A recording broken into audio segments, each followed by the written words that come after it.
Colt and Wenzel travel through the gamerverse, they are subject to advanced brain decay, but due to their Zoomer lineage, they are only subject to 5% of the mind-rotting virus, slowly decreasing their higher-thinking facilities but allowing elongated exposure to brave the depths of human stupidity. These are their stories. What was that? I said your baby's gonna fucking burn. That bitch needs to be aborted. Just like those stupid meat nubs you call toes. What? Hey everybody, welcome to episode 349 of the All You Can Hear podcast. I am Wenzel-Guy, one of your two co-hosts. My name's Skibbity Cold. Skibbity bop bop bop. Yeah, skibbity dop deep deep. Yep. Fuck. Yeah, we're starting great. And this week we are going into the gamerverse, as the title says. What does that mean? Well, recently, if nobody knows, there was a huge, just always at the beginning of summer, specifically in June, there's always a huge outpour of news. Usually there is an E3. E3's been dead for a while though, so we Rest don't in get that anymore. peace. Rest I in miss peace. you. I love you. I kiss you. Good night. Absolutely. But now it's Summer Games Fest, which is hosted by Jeff Keighley. That usually has that takes place now of E3, and there's also now companies will do their own big not conferences, but basically like showcases, conferences and stuff. While Summer Game Fest is going on, kind of like Summer Game Fest is the main event umbrella, and then there's stuff happening within it. So, and that's what's been happening these past few weeks. Starting in May, we have the PlayStation State of Play. Then that was May 30th, and then Summer Game Fest, basically the main event was June 7th, and then recently we had the Xbox Games Showcase that was on June 9th. These are the three shows we're going to be talking about. There was other stuff like Day of the Devs. There was the Wholesome Direct. We haven't seen those, so we won't be talking about those. That's kind of it. Yeah, I think it was pretty fucked up that PlayStation sees the Summer Game Fest date, because the Summer Game Fest shit is announced basically the first day after the last one ends. So we know what the next date is, or at least that it's coming back next year around this exact same time. But Sony said, you know what?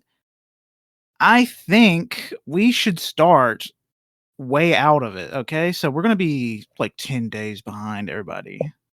Yeah, because basically all of the events happened within the span of this past week. Is there a Nintendo event happening? I can't remember that. That was rumored to happen last week as of recording. Didn't happen. So maybe Nintendo will happen the week that this comes out. So thank you, Nintendo. Fuck you. Thanks for just kidding. I love you, but come on. Come on, man. No, you could say fuck you. I mean, Nintendo, they're cheeky little bastards like that. Yeah, they always see ooh, the fans are thinking a direct's coming out. We're not gonna do it on purpose. Yeah, because that's why we had the Nintendo predictions episode. I thought that there was a Nintendo event happening because we had an episode plan. Our episode plans kind of got skewed up a little bit, so Tanner kind of last second put that together. Thank you, Tanner, by the way, and Garrett. Garrett was on that. Thank you guys for putting that together. It was in anticipation of a Nintendo event, which I assumed was happening because everybody in our chats have been talking about it, but I didn't realize they were just rumors. Yeah, Nintendo loves to do this thing where if something gets leaked, or if there's rumors about something, they'll make sure not to do that. Yeah, they'll scrap a game just out of spite. That's not even a bit. They do that on purpose. They do not. They want to keep things as tight as fucking possible. And I get it. because you don't want your shit like leaked and the surprise and the excitement, but like at the same Like, time, it's like a childish, response in my opinion. It's like, "Oh, well, you this stuff leaked, well, we're punishing everyone. So yeah, everybody in the class is in trouble because Tyler couldn't stop shooting little paper balls." yeah. No, I mean that's what it is. That whenever something does like that, something like that does happen, they they basically want to punish everybody for it. Also, fuck you, Tyler. Yeah, Tyler, fuck you. What the hell, man? We were gonna have ice cream. But also too, fuck the teacher. Yes, I agree. I think they need to be paid less, actually. uh, yeah. And a mandatory, like, tomato, throwing thing where the kids get to throw stuff at them, at the end of the week. Damn. Yeah, teachers are having it rough. They have it too good right now. Yeah, you're right. They're teaching that woke liberal teachers are teaching teaching our kids stupid stuff. Gosh, we got some woke conversations to enter today, but not yet. Because Not holy yet. shit. Not yet. So yeah, the first event we'll be talking about is PlayStation State of Play. Uh, that ran for only 35 minutes and 32 seconds. Somebody counted the exact second. Thank Uh, God. thank God. So there was quite a bit of stuff shown off. I want to say I have almost everything. There's some stuff that we're just not interested in, and that's what we're talking about mostly. We're talking about the stuff that we think people would be interested in, and well, we're interested in. It's mostly what we're interested in. Yeah. um, so yeah, we can just get right into it unless you have any other stuff to say. No, I don't. Video games are good. Yeah, I will say there is a lot of stuff on this dock that has me really excited for video games. It seems like it never ceases for me personally, for stuff to get me excited. So Yeah, like shit. As we're recording, it's the 15th, the Saturday. Yesterday, fucking Shin Megami Tensei 5 Vengeance came out, and so did fucking Monster Hunter Stories and Stories 2 on PlayStation. I have been I'm drowning in things that I have to do. I don't have to do, but these are my hobbies, okay? I wanna beat these goddamn games. I wanna continue reading Hellboy. I wanna watch movies. I wanna watch TV shows. Just shit, man. Too much going on, but I love it. It's a very first world problem to have, and I love it. yeah, All right, I guess we're getting into PlayStation. Ooh, ooh. Oh fuck, what is his name? He replaced Jim Ryan. He used to be the head of Guerrilla Games, or the person that was like the face of Guerrilla Games. I don't know. Fuck, he's the new PlayStation guy. I have no idea. Hold on. But I Head trust of him a lot more than Jim Ryan. Is it head of PlayStation Studios? Yeah, should be. Let me look. Is it Herman Holst? That's it, Herman Holst. Okay. Thank you, Herman Holst, for giving PlayStation hopefully a better treatment. I don't know. You just fucking started. Yeah, uh, yeah. but they started off with a very beautifully well done animation for a game called Concord. I'm going to give you a little bit of information about Concord.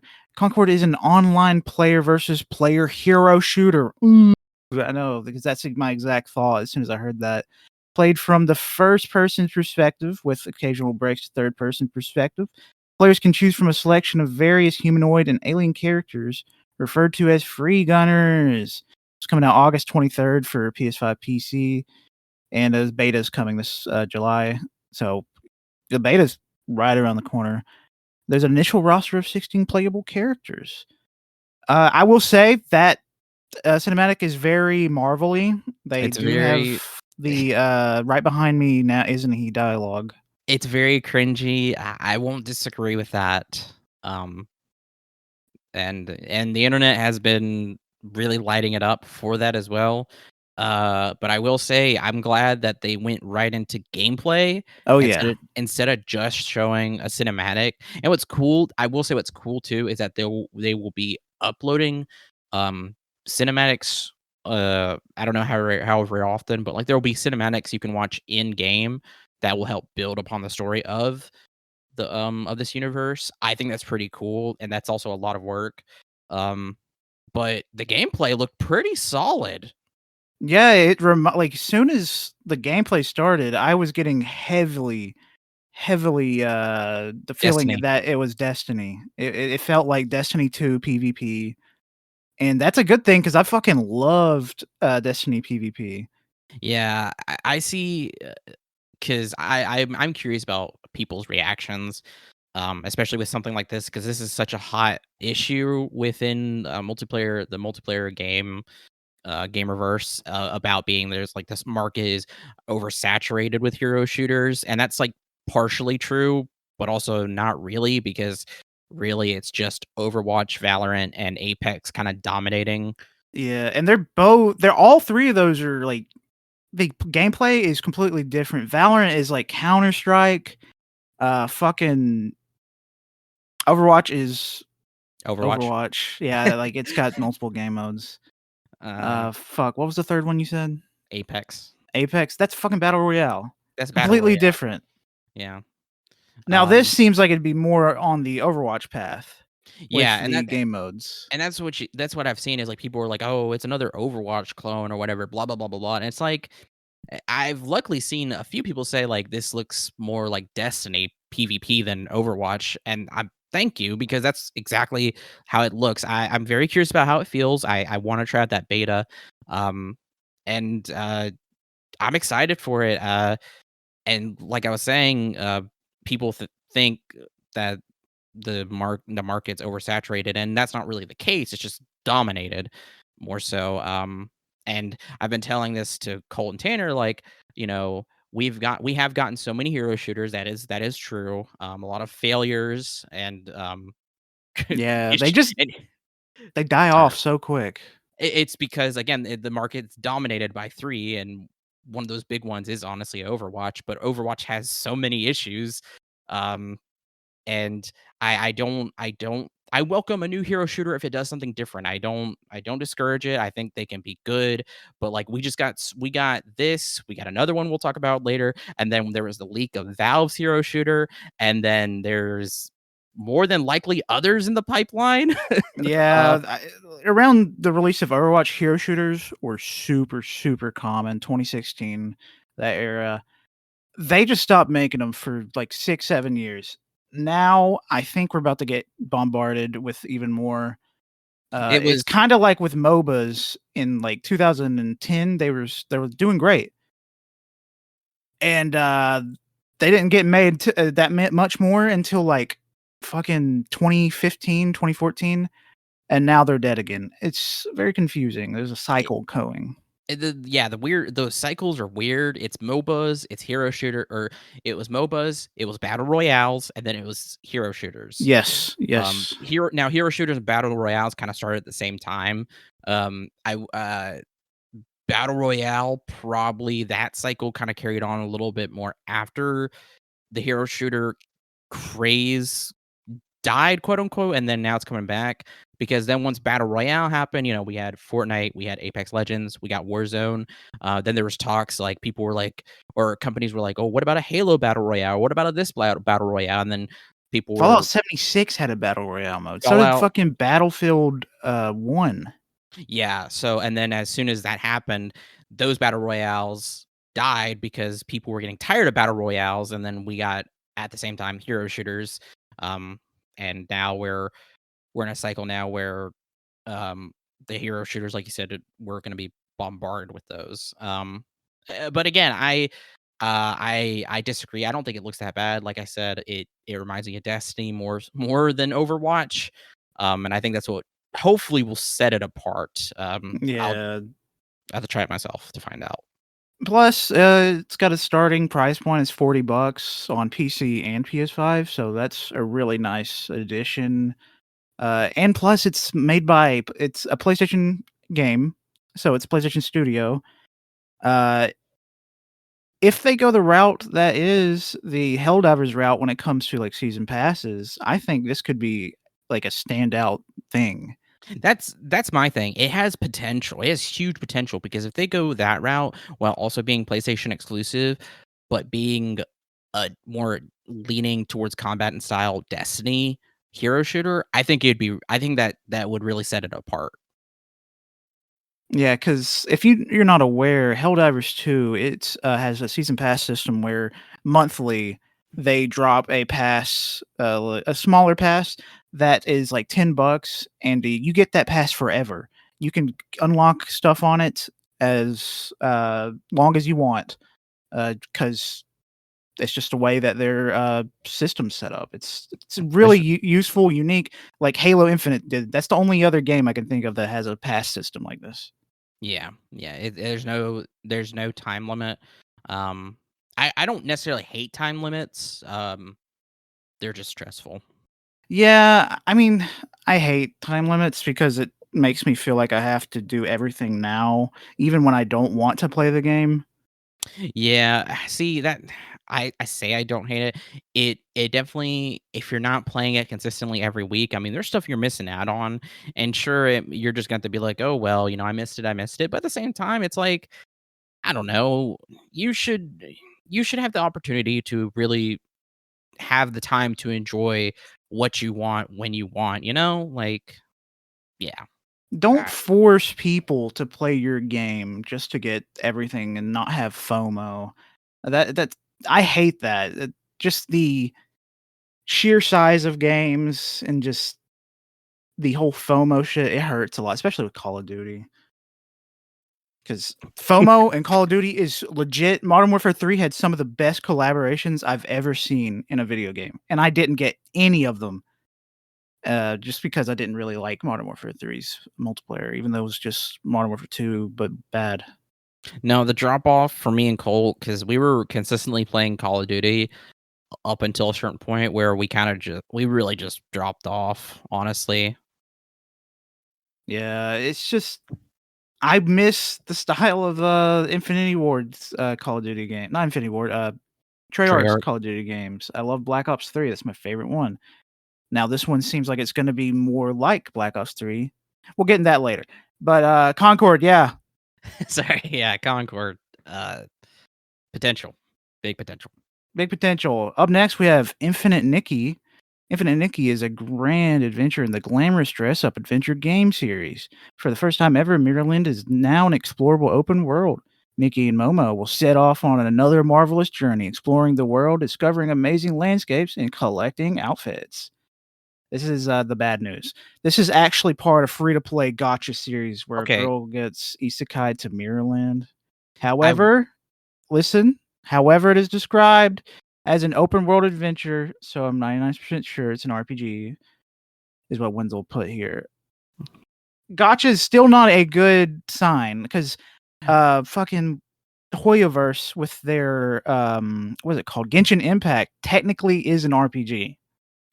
okay, so that's what I was really I'm so confused about. That's why I'd say I'm 99% sure because I read through Reddit. I watched a video talking about it. Um and people are fairly confident because they keep saying that this is a first time for the studio to do this game like this, and not only that, this is the first time this game has come to this universe, this story has come to consoles. There there's not so the series it's from, it's a free to play gotcha series about Nikki. Um, and but whenever they talk about Infinity Nikki, they do not say gotcha. They specifically say open world adventure RPG. And then there was gameplay shown where it's different. There's fishing, there's critter catching, there's styling, there's puzzles, 3D there's platforming. 3D platform, there's action. So I do not think it's gotcha. I think it's strictly going to be a third person RPG. Um I'm Which like sounds awesome. That's 100% something up my alley because it's a beautiful looking game, cutesy. You get your outfits, you got cute little fuzzy creatures. and That's the awesome. And the thing is too, is when they showed the gameplay, they made sure to say this is not cinematics, this is in-engine actual gameplay. So that's why I do not think it's gotcha. Um, and what's interesting too, I didn't know this, is Nikki, there's actually a test, a fun little quiz on the internet where it says, is this text description text for like items? Is this from Dark Souls or is it from Infinite, or if it's from Nikki, the series, the Nikki series? Because apparently Nikki is a very dark series. Yeah, is that the game where it's like where it's like got the people with their guns and they got guns and they're like shooting and when they shoot their ass jiggles? I don't know, Colt. I didn't look that up. I just know that there's in the very early games or whatever, there's like war, there's murder, there's something involving a character being kidnapped and tortured. It's a lot of brutal shit. Basically, it's literally Infinite Nikki is just um like Colt said, it's a girl gets isekai'd into this virtual reality, alternate or virtual reality or whatever. Um yeah. So I'm hopeful. I am hopeful. I want to be hopeful. Just like it's if as soon as it's announced that like it's gotcha elements, you lost me. I'm completely out. No, if it says it's gotcha or it has gotcha elements, then we take back everything we said. Um, you can strike this from our record. Yeah, sadly. Sadly, Test in quarter three, 2024. So we're gonna get a little test, and that's when we'll know. Hopefully. yeah. And like Colt said, it's very cute. It's very beautiful. It's gorgeous. The dress up stuff has me really excited because you're working on patterns and dresses, and those dresses and patterns give you like different powers to do stuff in this world. I like I said, I'm hopeful because it looks so unique and so cool. Amen to that. All right, we're moving on to the next one. Ballad of Antara. This game is set in a fantasy world in which two realities coexist. One is habited Mm, by common habited, yeah. people, and other and another called Para is home to much stranger beings. There are people granted with the ability to travel between the that was your mess up. No, There I are have pe- I have no idea why it corrected to persons. there are people granted with the ability to travel between these two realities who are called emissaries. Players are tasked with finding and rallying these emissaries as well as uncovering the truth behind the duality of the world. Ballad of Antara features many playable characters, each with their own class, playstyle, and background. Players can experience the game's narrative solo or in co op multiplayer, supporting up to 3 players. Although the title is planned to launch on multiple platforms in 2025, only the PlayStation 5 version has been confirmed so far. Coming 2025, and I put a little thing here that says "Dad Souls?" question mark because in the trailer you see an older guy with a baby or a kid on his back. Yeah. Thought that was a very fun comment. Uh, it looks crazy. Looks cool. Yes, it does look cool. I need to see gameplay. Yeah. Really, it Yeah. was just a neat cinematic. Um, in the past, not a big fan of cinematics. Wait, Uh, was it see the cinematic? gameplay. I thought it was stuff happening in the game. If it was, there was barely gameplay. It was mostly cinematic. Yeah, no, it's in-game cinematics. Still cinematics. I need to see gameplay, I like know, but pure. yeah, yeah. I know what you mean. So I guess we're moving on to the next one. Yeah, I just put this in here because we were both kind of surprised by it. The monsters in it look kind of crazy. That's true. They do. Up next, we have Skydance's Behemoth for PSVR 2. Wah, wah, wah. An original story set in the Forsaken Lands, a fallen kingdom haunted by tragedy. Plays an outland warrior, Rin the Hunter, and embark on a perilous quest to end the curse that plagues yourself and your village. Fall 2024. I really think this game looks cool. It's the only downside is a PSVR 2. Yeah. It looks fun though. Yeah, it looks fun. It looks cool. big giants. The giants look the behemoths look crazy. So if I ever get PSVR 2, this might be one I might pick up. Yeah, I definitely I will get PSVR 2 one day, but not $500. And this is something I'm gonna check out up there with if they ever fucking initialize a backwards compatibility Astrobot, that one fucking VR game.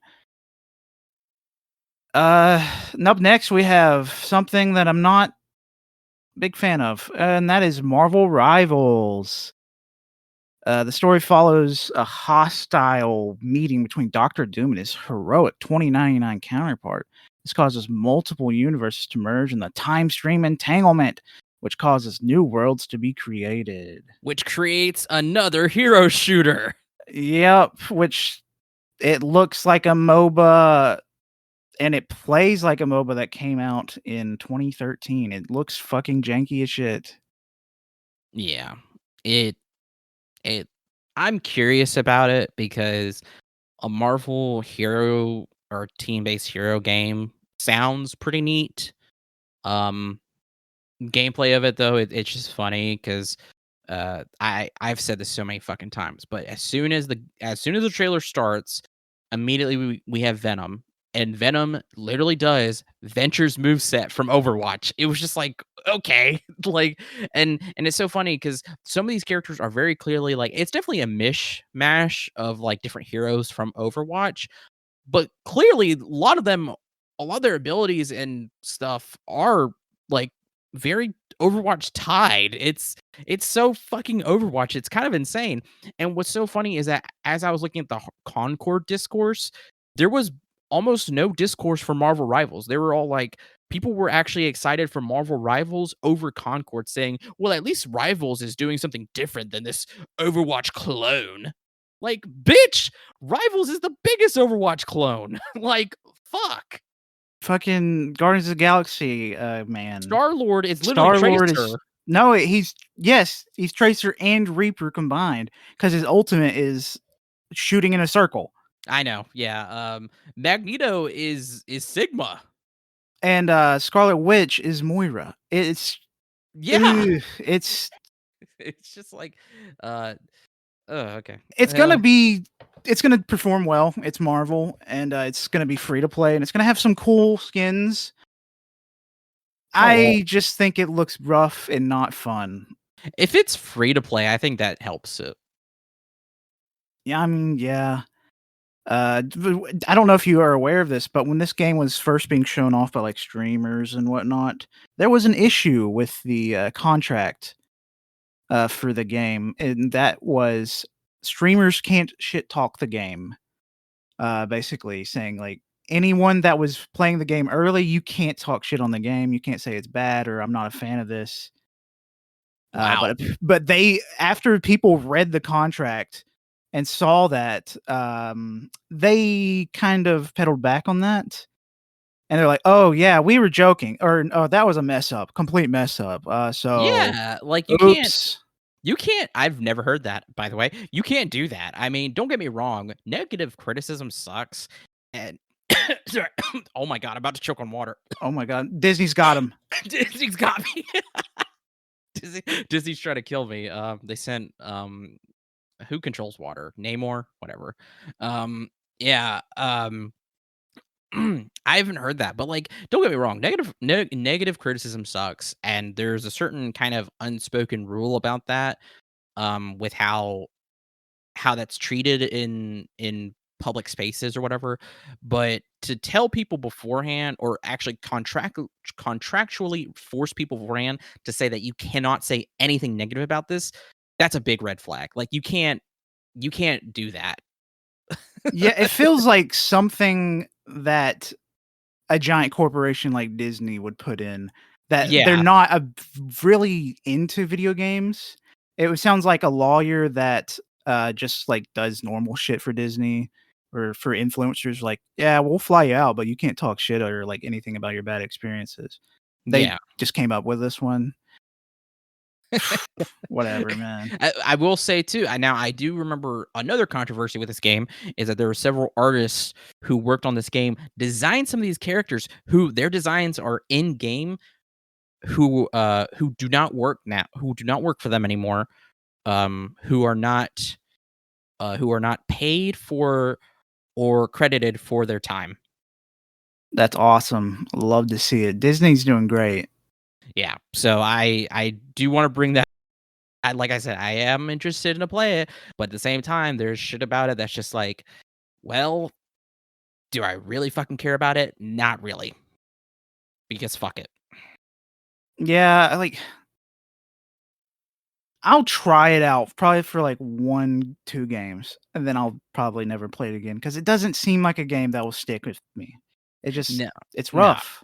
Yeah, like that's the thing too. Is like Colt said, it's rough. Like it graphically, or not graphically, but like the gameplay itself looks rough. And then not only that too, there's some stuff in there that seems convoluted. Like Spider-Man can you I mean he can use his webs to create like not structures, but like it just seems really complicated. Like I don't know how any of this can actually be applied and used seamlessly with of what's happening in the game. Like I don't understand because there's a part in there where there's like building destructions or whatever, but then Spider-Man can shoot his webs out to create like basically new platforms, whatever. And it's just like who the fuck is gonna have time to quickly shoot webs at shit to make it like into new platforms for people to use? Like nobody has that fucking time. You're talking about like godlike reflexes, basically.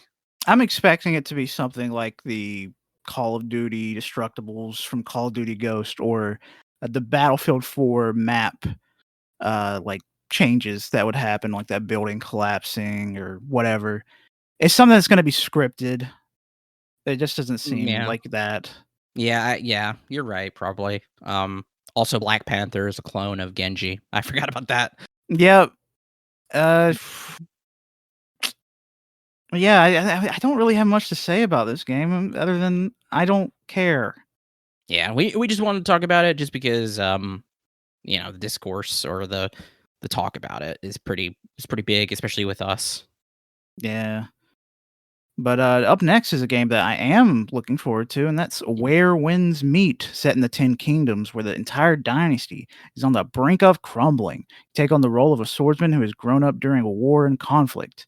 Using skills from various martial arts schools, it's up to you to build your own combat style and survive. It's an open world RPG, and put a note here because it is classified as a wuxia, and wuxia is a genre of Chinese fiction concerning the adventures of martial artists in ancient China. So I've heard that term a lot, but I never knew what it was. I thought it was like something to do with like fighting, but that was it.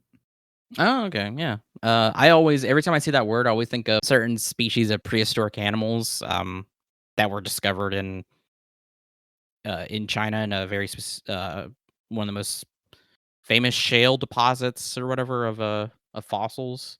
So every time I see that word, I always think of those little critters from the Cambrian. Hell yeah. Yeah, this game looks pretty sick. I'm really happy that a lot of these Chinese games are being made with set in China. I think they look really cool, and you just don't get many of them. You get super.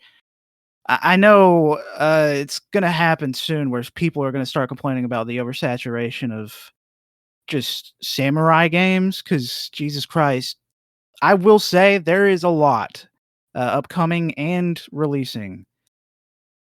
Which I still love me a good samurai game. I will play a good one. It's just, woof, there's a lot, but it's nice to actually get a Chinese one because the last one I can think of is the people that made Neo. Gosh, what was it called? Oh my god. Wow. Was it It came Fallen out last Dynasty? year. Oh God, Wo Long Fallen Dynasty. Yeah, Yeah, okay. that game was fun. I really enjoyed that. So just give me some more stuff set in Chinese. I want a Chinese locale RPG. That's what I want. Where it's traditional, not necessarily Souls like. Yeah, there's a lot of rich history and culture in Southeast Asia, in the like everywhere, and I love to see like more of this exploration of that, and then just it has me so excited because the more of this comes in, that means like there's so much more that can come in. Like it opens more doors.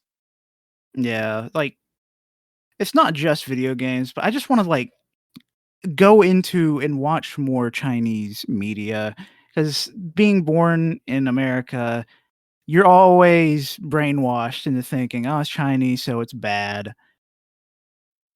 Now at the age. I mean, I've been at the age for a while where I realize, "Fuck you, no." Uh, and I've been watching more Chinese stuff recently with movies and whatnot, and there's some really cool shit. There's a manga that I'm really wanting to get released. It's called Kingdom. N Set in some time in China. Really fucking cool stuff. Well, that's the thing that sucks too, is it's in specifically America, where with recent world events and tensions and political shit, you have this idea that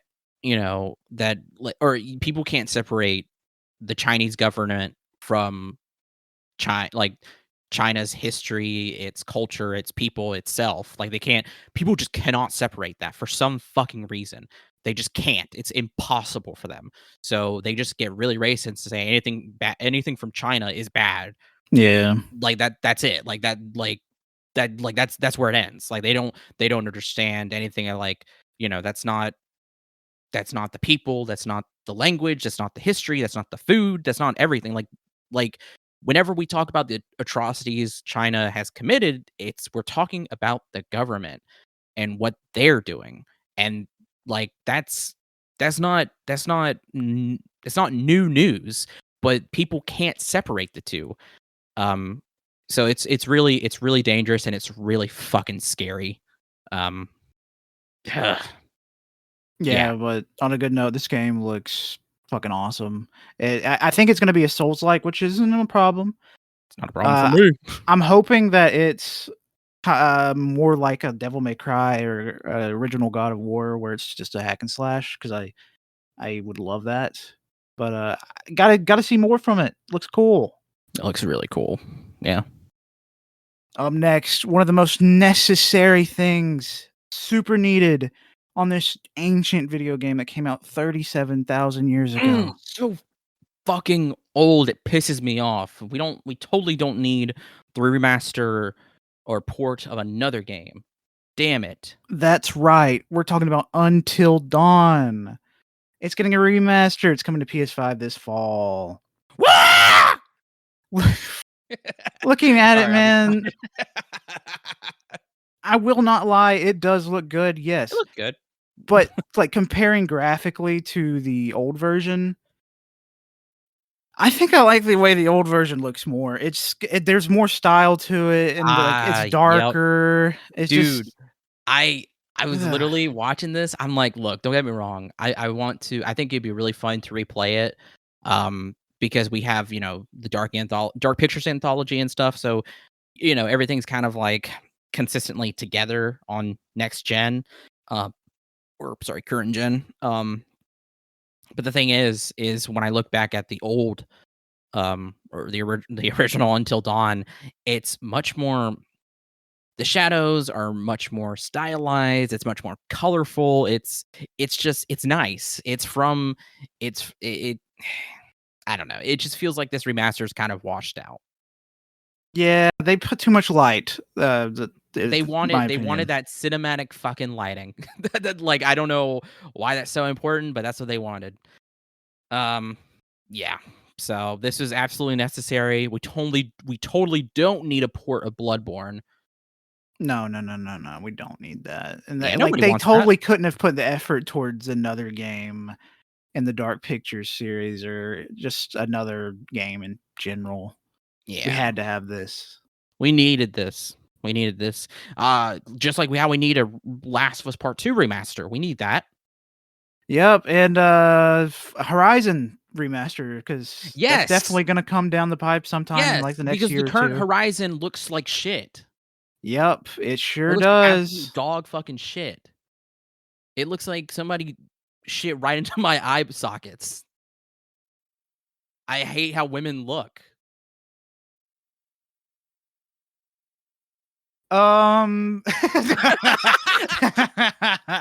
I hate, women need to be sculpted and no hair whatsoever. No, and I mean when I say no hair, I mean Bald. bald.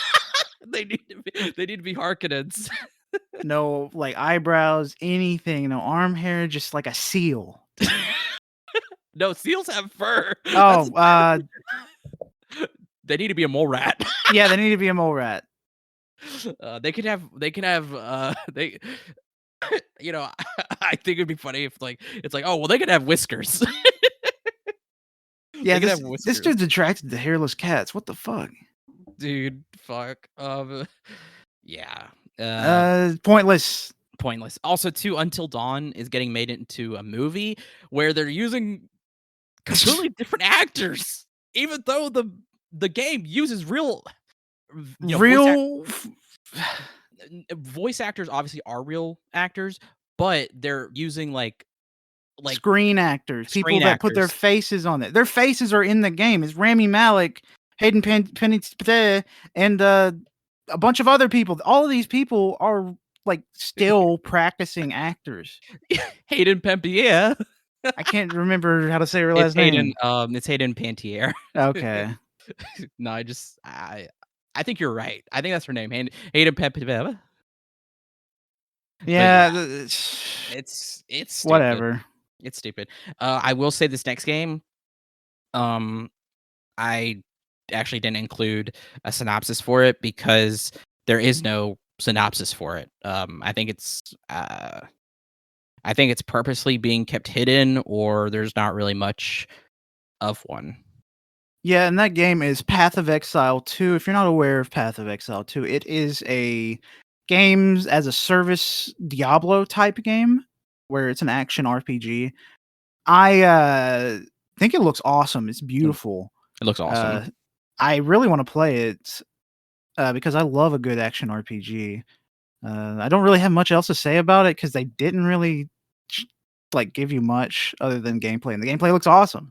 Gameplay looks awesome. I love Diablo, and I love I like how this looks. So I want it. And up next, we have the Silent Hill 2 remake. It's coming October Yay! 8th. October 8th, man. That's the release date. Finally. Yeah, if okay, sorry, I didn't include a synopsis for this either because I didn't realize about our method ran. If you don't know, Silent Hill 2 follows James Sunderland as he goes through the monster-filled town of Silent Hill as he searches for his dead wife. Bummer. Yeah, it's third person. Whenever they showed this originally, it looked janky. Now it looks less janky. Yeah, I would say so. I think the gunplay looks a lot better. I know a lot of people are not a fan that there's so much gunplay, but personally, I like gunplay. If it's good, I like a good gunplay. I think it looks a lot better. It still does look janky, but I'm not as opposed to it now. Yeah, not anymore. Coming up next, we have something that I'm very, very, very excited for, and that's Monster Hunter Wilds. Basically, the next Monster Hunter World, which Monster Hunter World is fucking awesome. Coming out 2025. It got revealed at the Game Awards, and we're finally getting like some story details and a little bit more gameplay where you can have two weapons riding on the back of a creature. There's one creature that loves to lick the ground. Yeah, there's one creature that's butt fucking ugly that has like a bulldog's face without the bulldog's eyes. It's so ugly. And they also introduced two new handlers, which one of the handlers is apparently a character from Monster Hunter, I think 4 or 3. I don't know because I didn't play those. And she is, I can't remember her name. Gorgeous designs for both these I- two handler ladies. Is I she love them. is she the blonde one? Yes, the blonde lady and the woman with the black hair and glasses. Dude, I was gonna say the blonde lady activated neurons in me. I 100% agree. I've When been I seeing saw her, so much fan art of them. I love them both. literally as soon as these two ladies appear on the screen, I was like,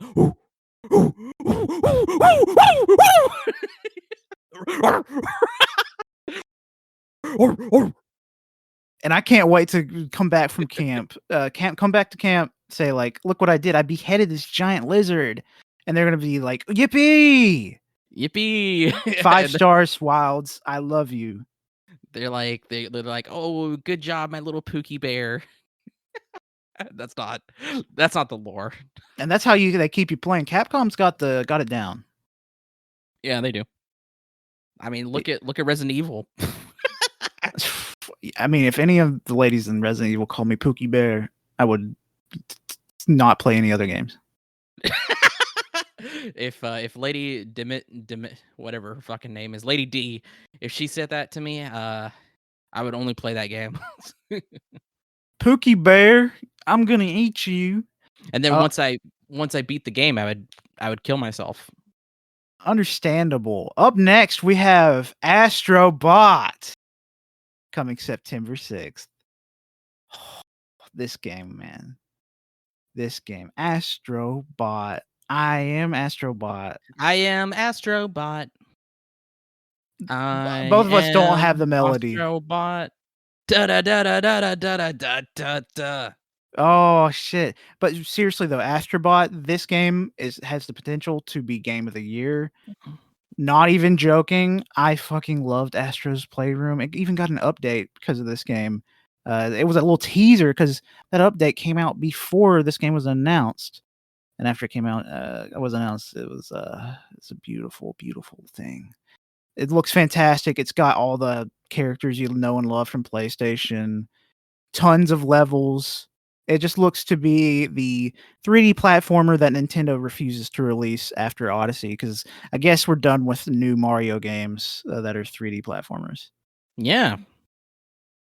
No, this is very much PlayStation's answer. Uh, I need to play it, but this shit looks awesome. Like the character designs, these levels look insane. I'm excited for it. I do think it's funny. There's a character model for the hunter from Bloodborne, and people are like, "Well, that's all you're gonna get for Bloodborne. No Bloodborne 2, Basically. no Bloodborne port. This is all you're gonna fucking get. Eat it up." And then Miyazaki, I think it was Miyazaki that came out and said, like, Oh yeah, yeah, I think a lot of the team wants a Bloodborne remaster. But I can't give it the yes, basically. So Sony's just smacking your nuts, putting it in a vice. yeah, yeah. Colt sent me this article. Miyazaki had said that he knows for a fact him and other developers in FromSoft want a port or a remaster of Bloodborne because they really love Bloodborne and they're afraid that it's going to be a game that gets lost or stuck in a specific era or to that console and can never be reached, ever again. Like they're afraid that like it's going to get lost. And that's a real fear with media, like IPs and shit. Just they're they're sat on, they're never used, or they're locked behind uh, uh a giant impenetrable wall that nobody gets the key to. Like Yeah, nobody can ever access it again. And why? Because of corporate greed. I think it'd be cool, like, just if you don't plan on remaking it, port it to PC. Just port it to PCs, because that like nullifies all fears of it like being Lost. unaccessible. Yeah, yeah. But fuck you. Do you want a chicken nugget? Yeah, I do actually. All right. Well, get out of my fucking office. Fuck. But yeah, that's the PlayStation showcase, or the stuff that we really cared about. Fun stuff. I'm excited. Yeah, fun stuff. If you were to give it a rating out of 10, what would you give it? Uh It's been a little bit, but I remember everything. I watched all the trailers the other day. I'd probably give it a 7. Hey, 6 to 7, somewhere in there. I give it a 7 too. It wasn't bad, you know? No, it's just, there wasn't, much, like, gameplay for stuff that, like, I was interested in here. It was short, and also to the other 2 conferences that we're gonna talk about, had a lot more. Yeah, pretty much that. Yeah. Alright, well, hell yeah. We ready to get into the second part? Yes. Alright, well, this is, Summer Games Fest. This is led by Jeff Keighley, and we're just gonna go through, a ton of these announcements. There's a lot of stuff we're interested in that looks cool. Now we did make fun of something kinda similar to this, but this actually looks really cool. It's Lego Horizon Adventures. It's coming to PS5 and Nintendo Switch 2024. It's basically a fun Lego uh, non-faithful retelling of the first game. Yeah, like, I put that in there with a question mark because, when I think about, like, are they just gonna cover the first 2 games? Because I think the 3rd one's gonna be the final one whenever that does drop in 6 years. But I think it's just gonna be, like, the first game. It's got all the original voice actors for the, Horizon characters. It just looks like a little fun little Lego time. Yeah, hot dog. Hot dog. There's a lot of talk of hot dogs in this trailer that we got. It actually kind of made me want a hot dog. I love hot dogs. Um, yeah, and I never thought about that too. Like there's Lego Harry Potter, there's Lego Marvel, there's Lego DC, there's Indiana Lego Jones. Let's just start Indiana naming Jones. every of them. Well, no, no, Lord of no. the Rings, Oh my god, fuck you. I'm trying to Jurassic make Park. I'm trying to make a point here, you fucker. For them to do Lego versions of video games series, I think that's pretty cool. I agree. 'Cause, Yeah. this is the first of its kind? It could be wrong, but I believe this is the first Lego version of a game besides Fortnite. Shut the fuck up. We're not talking about Fortnite. Yeah, that doesn't count. That's not a bad thing. We love Fortnite Lego. It's just we're talking about story based. Yeah. Yeah, I think it is. Hell If we're yeah. wrong, let us know. Yeah, Um, I wanna play it. I'm gonna get this. I love Horizon, I love Lego. Sam.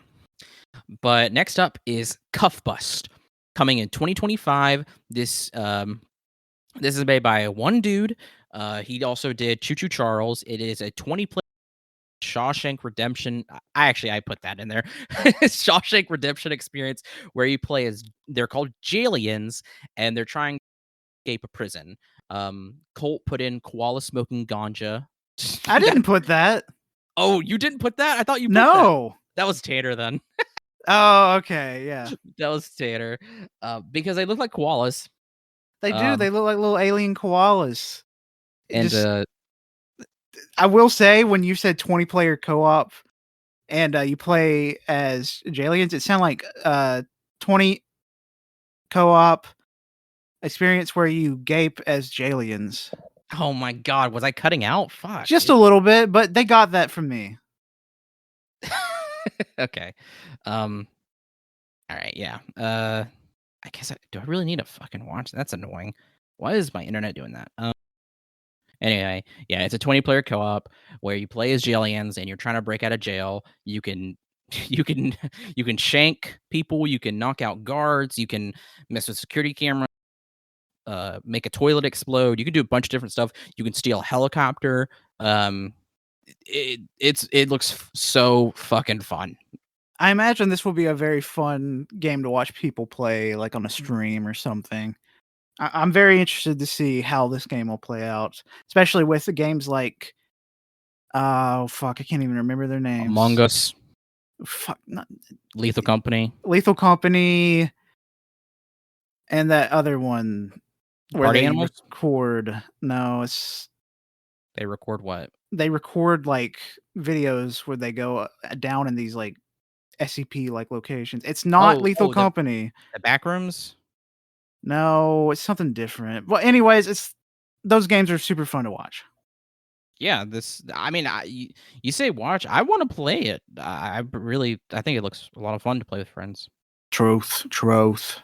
We really, man, I wish we really were in the heyday of Among Us and Lethal Company, because I think like getting like all of our friends together to play that would be would have been really fun. Yeah, the only downside for that is, like, all our friends are, like, computer, illiterate, and also just getting a good enough computer for everyone, not I, fun. I don't think you need a great computer to play Among Us. Oh, I'm thinking, like, Lethal Company. I'd rather Yeah, play Lethal Company than Among Us, 'cause that game looks yeah, fucking super fun. yeah. Fair. All right, next up is Star Wars Outlaws, coming to everything August 30th. Explore distinct locations across the galaxy, both iconic and new. Risk it all as Kay Vess, a scoundrel seeking freedom and the means to start a new life, along with her companion Nyx. Fight, steal, and outwit your way through the galaxy's crime syndicates as you join the galaxy's most wanted.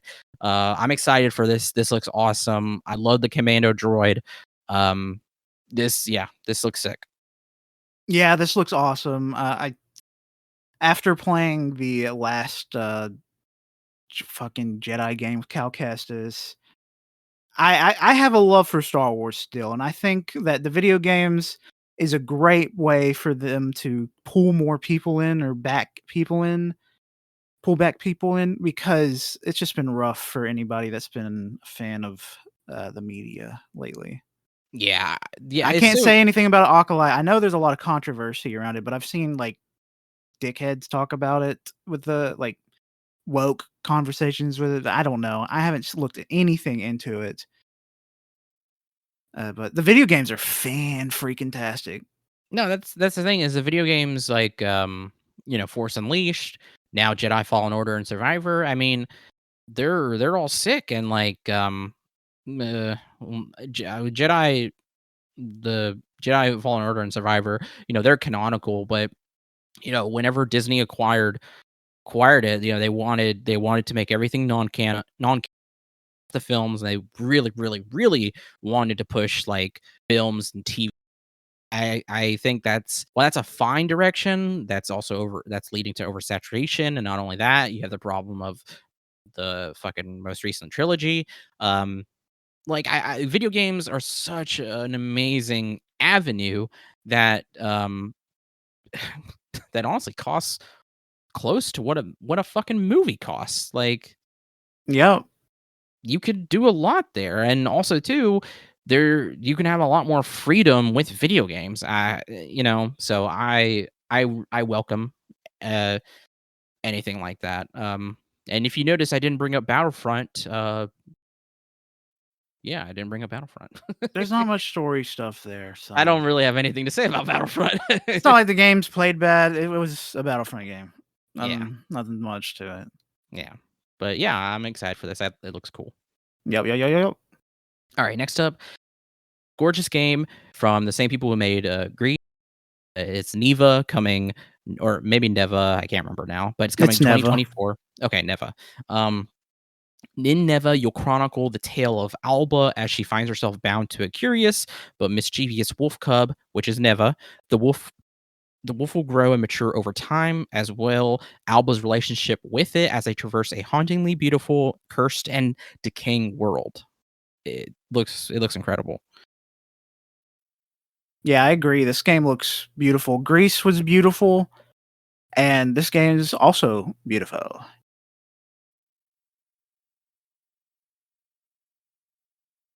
You just cut out as soon as you said yeah. It just went yeah, and you're still cutting out. Skibbity bop, skibbity dop dop dop, skibbity deep deep, skibbity bop bop bop, skibbity deep deep, skibbity bop bop bop. Yes, skibbity dop dop. Beep beep, skibbity. Hello, it's me. Asu, Abu, Abby, Zaba, Hello. Ziba. What? What is What? happening? Why is it doing? It just you might want to go ahead and stop recording so we can save this part. That's the thing. I can't even do that right now. I am literally looking at a gray screen on Discord. It won't. What happens if I press stop recording? That's fine. You can do that. It will just stop recording, but like I can't. I mean, go ahead. Just stop it. For those listening, why do I sound so dramatic? Okay, I'm sorry. There's been some weird internet issues at my house. I don't know why, or not even internet. It's my laptop. I don't know what it's doing. Where I cut off. So for I don't know because we're talking about this right now. I know I cut out pretty hard and Colt had to improvise. I don't know what he said. So whenever I go back and edit, I will know. And that will determine whether it will stay in or the silliness or absurdity of this episode. I don't know. It's whatever. So yeah, last thing we talked about was Neva. Neva looks awesome. It looks gorgeous. I want to play it. That's really all I have left to say about it. Next up is Sid Meier's Civilization 7. Let me check to make sure I'm not cutting out. I'm not. You're not. Thank fucking God. So yeah, so that comes out day one for everything, 2025. It's Civilization. I don't really know what else I could tell you about it that looks new or anything. If there's any Civ fans here who could tell me about it that looks like something new, go ahead. I'm waiting. Civilization fucking 7, man. That's crazy because I love Civilization games. It just after 5, I mean, I played tiny amount of 6. It just feels like you can't really add much else, or like it feels kind of like FIFA or football game releases at this point when it comes to Civilization. And there's just minute or minor changes that are added with each new release. But it does look good. It's still Civilization. And it's probably a minor. What is it? How is that connected? What are you? You're not like us. I don't know what's going on. I think his brain's lagging.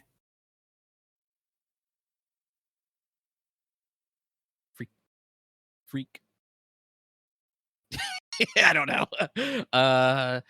The thing with Civilization, I've always wanted to get into it, just never have. It looks interesting, but like you said, it feels kind of like FIFA or NBA 2K or whatever. I do think though I can't harp on it too much because history, they're always finding new stuff out or they're correcting stuff. So there is that, but I don't really know how much that's going to affect the mechanics of this game.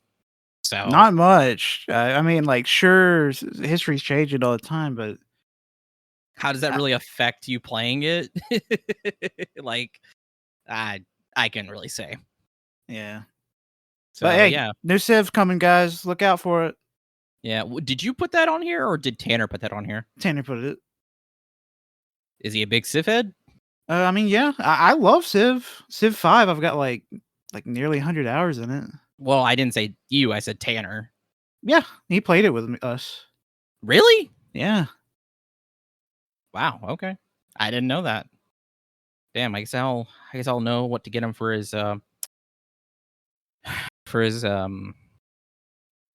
bridal shower. Yep. He's getting pregnant. Yeah. Next up is a game that me and Colt have been very excited for. We're still excited for. Looks awesome.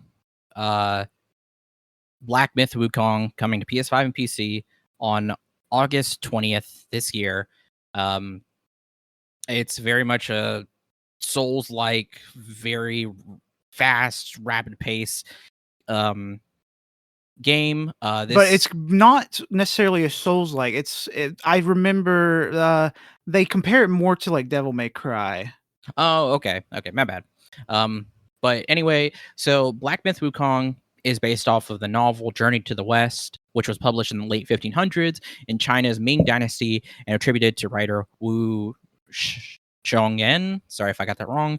The novel tells the tale of a Buddhist monk named Tang Sanzang, who travels from China to India to obtain religious texts.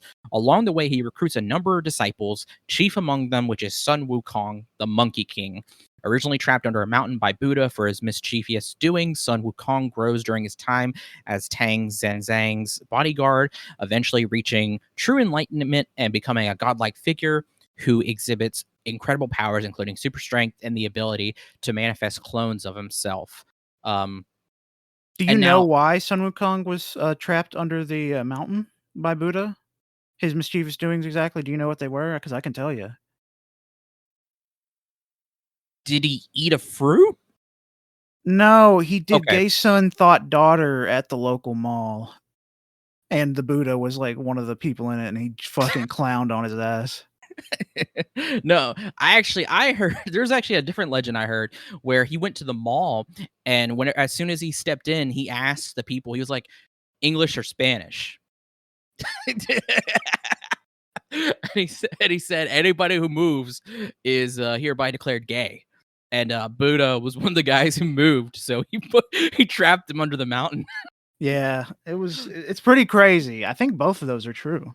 I think so too. That's just the beauty of myth. So there's some interesting stuff about this. So now I'm going to talk a little bit more about the story, because the story isn't necessarily under tight wraps, but there is specifically stuff in there where they don't say it is exactly the character we're following is exactly Sun Wukong, nor do they say it's based exactly on the story. It's inspired by it, but there's purposely stuff that they are not necessarily misleading, but they're keeping kind of under wraps. So this is from the official website. The story of Wukong tells more than Wukong himself. The monkey is a leading role for sure, but he still is a small part of the whole vivid world. There are plenty of intriguing characters and thought-provoking dialogues in Journey to the West, not to mention the darkness of Veiled. We applaud when Wukong defeats these so-called villains, but who are they indeed? That was also something people have been talking about, is because this is called black myth, which means it's supposed to be like darker and not exactly a happier version of this character. Now I did see this article that kind of goes more into it. This is from Rock Paper Shotgun. It's written by, it's Jeremy Blum, and let me find it real quick. I can just edit this out. Yeah, he says right here, the story itself has been actually kept under tight wraps, but there's hints that have been gathered by people about this. Let me see. Okay, so I'm just going to read verbatim what the article brings up. Let me check again to make sure my internet's fine. Okay.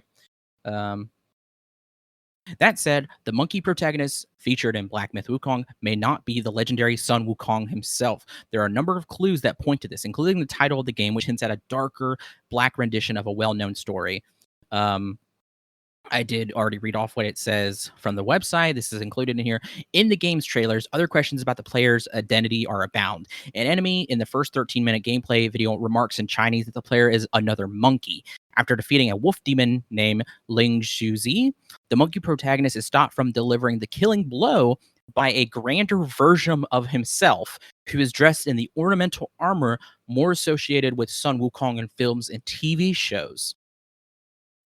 Then, not only that, there is a gameplay test that shows Wukong fighting against Kang Jinlong, a dragon with a golden horn who is not depicted as an adversary of Wukong in the original story. All these unusual occurrences have caused Chinese players, as well as those familiar with Journey to the West, theorize that the character controlled by the player is not Sun Wukong himself, but rather a stray clone of the Monkey King who has broken off on his own quest. Considering that Sun Wukong appears alongside his doppelganger in footage, Black Myth's plot may revolve around reuniting these two aspects of the Monkey King. Another fan theory, though, revolves around the six-eared macaque, a villain in Journey to the West who disguised himself as Sun Wukong. The game may paint the original version of Journey to the West as a black myth where this monkey killed the real Monkey King and took his place, assuming all the glory for himself, which would possibly make the playable character the true Wukong out for revenge. While these possibilities are mere speculation at this moment, all would tie in with the title of the game as well as the game science's promises that Black Myth Wukong tells a tale that goes beyond the typical legend of the Monkey King. That sounds really interesting. I know. I was like, holy shit, this is actually really interesting story. So I'm very curious about that. But something on a more not sadder note, but kind They of talking a about the controversy? yes, the Yeah. controversy. So I did not know this, but I should bring it up. While Black Myth Wukong has won acclaim and anticipation since it was revealed 3 years ago, the game has also garnered criticism due to sexist comments made by the founders of Game Science. While these comments were confined to the Chinese internet for years, reports by Eurogamer in 2022 and IGN in 2023 brought them to the attention of the English-speaking world. These posts range from crude sexual jokes to remarks that games made for women and men are innately different, and the game industry needn't cater to female players due to their penchant for liking soft and effeminate things, quote unquote. These comments were made by a variety of people within the company, including Game Science for founders Jen Ji and Yang Chi. Again, if I get these wrong, I'm sorry. Game Science has not officially responded to the controversy, which has spurred larger discussions of casual sexism within the Chinese gaming industry, as well as the ongoing fight for feminist causes in China. Yeah, I've been seeing like more shitheads.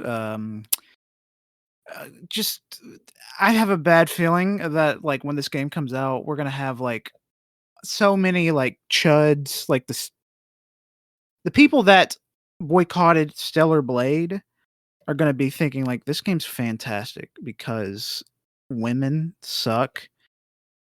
But I also want to see them fully naked, but I hate them. And I agree with the views of this guy. Jesus. It just feels like some stupid like stuff. Not very excited to read about with these online dickheads, but fuck, the game still looks and sounds great. That sucks. Yeah, no, the game looks cool. We just got a cinematic trailer for this portion, but it's super sick. Our main character, we see him pull his staff out of his ear as he's about to take on 4 giants. I believe those could be different those could be Buddhas or Bodhisattvas or other gods, but it looked pretty awesome.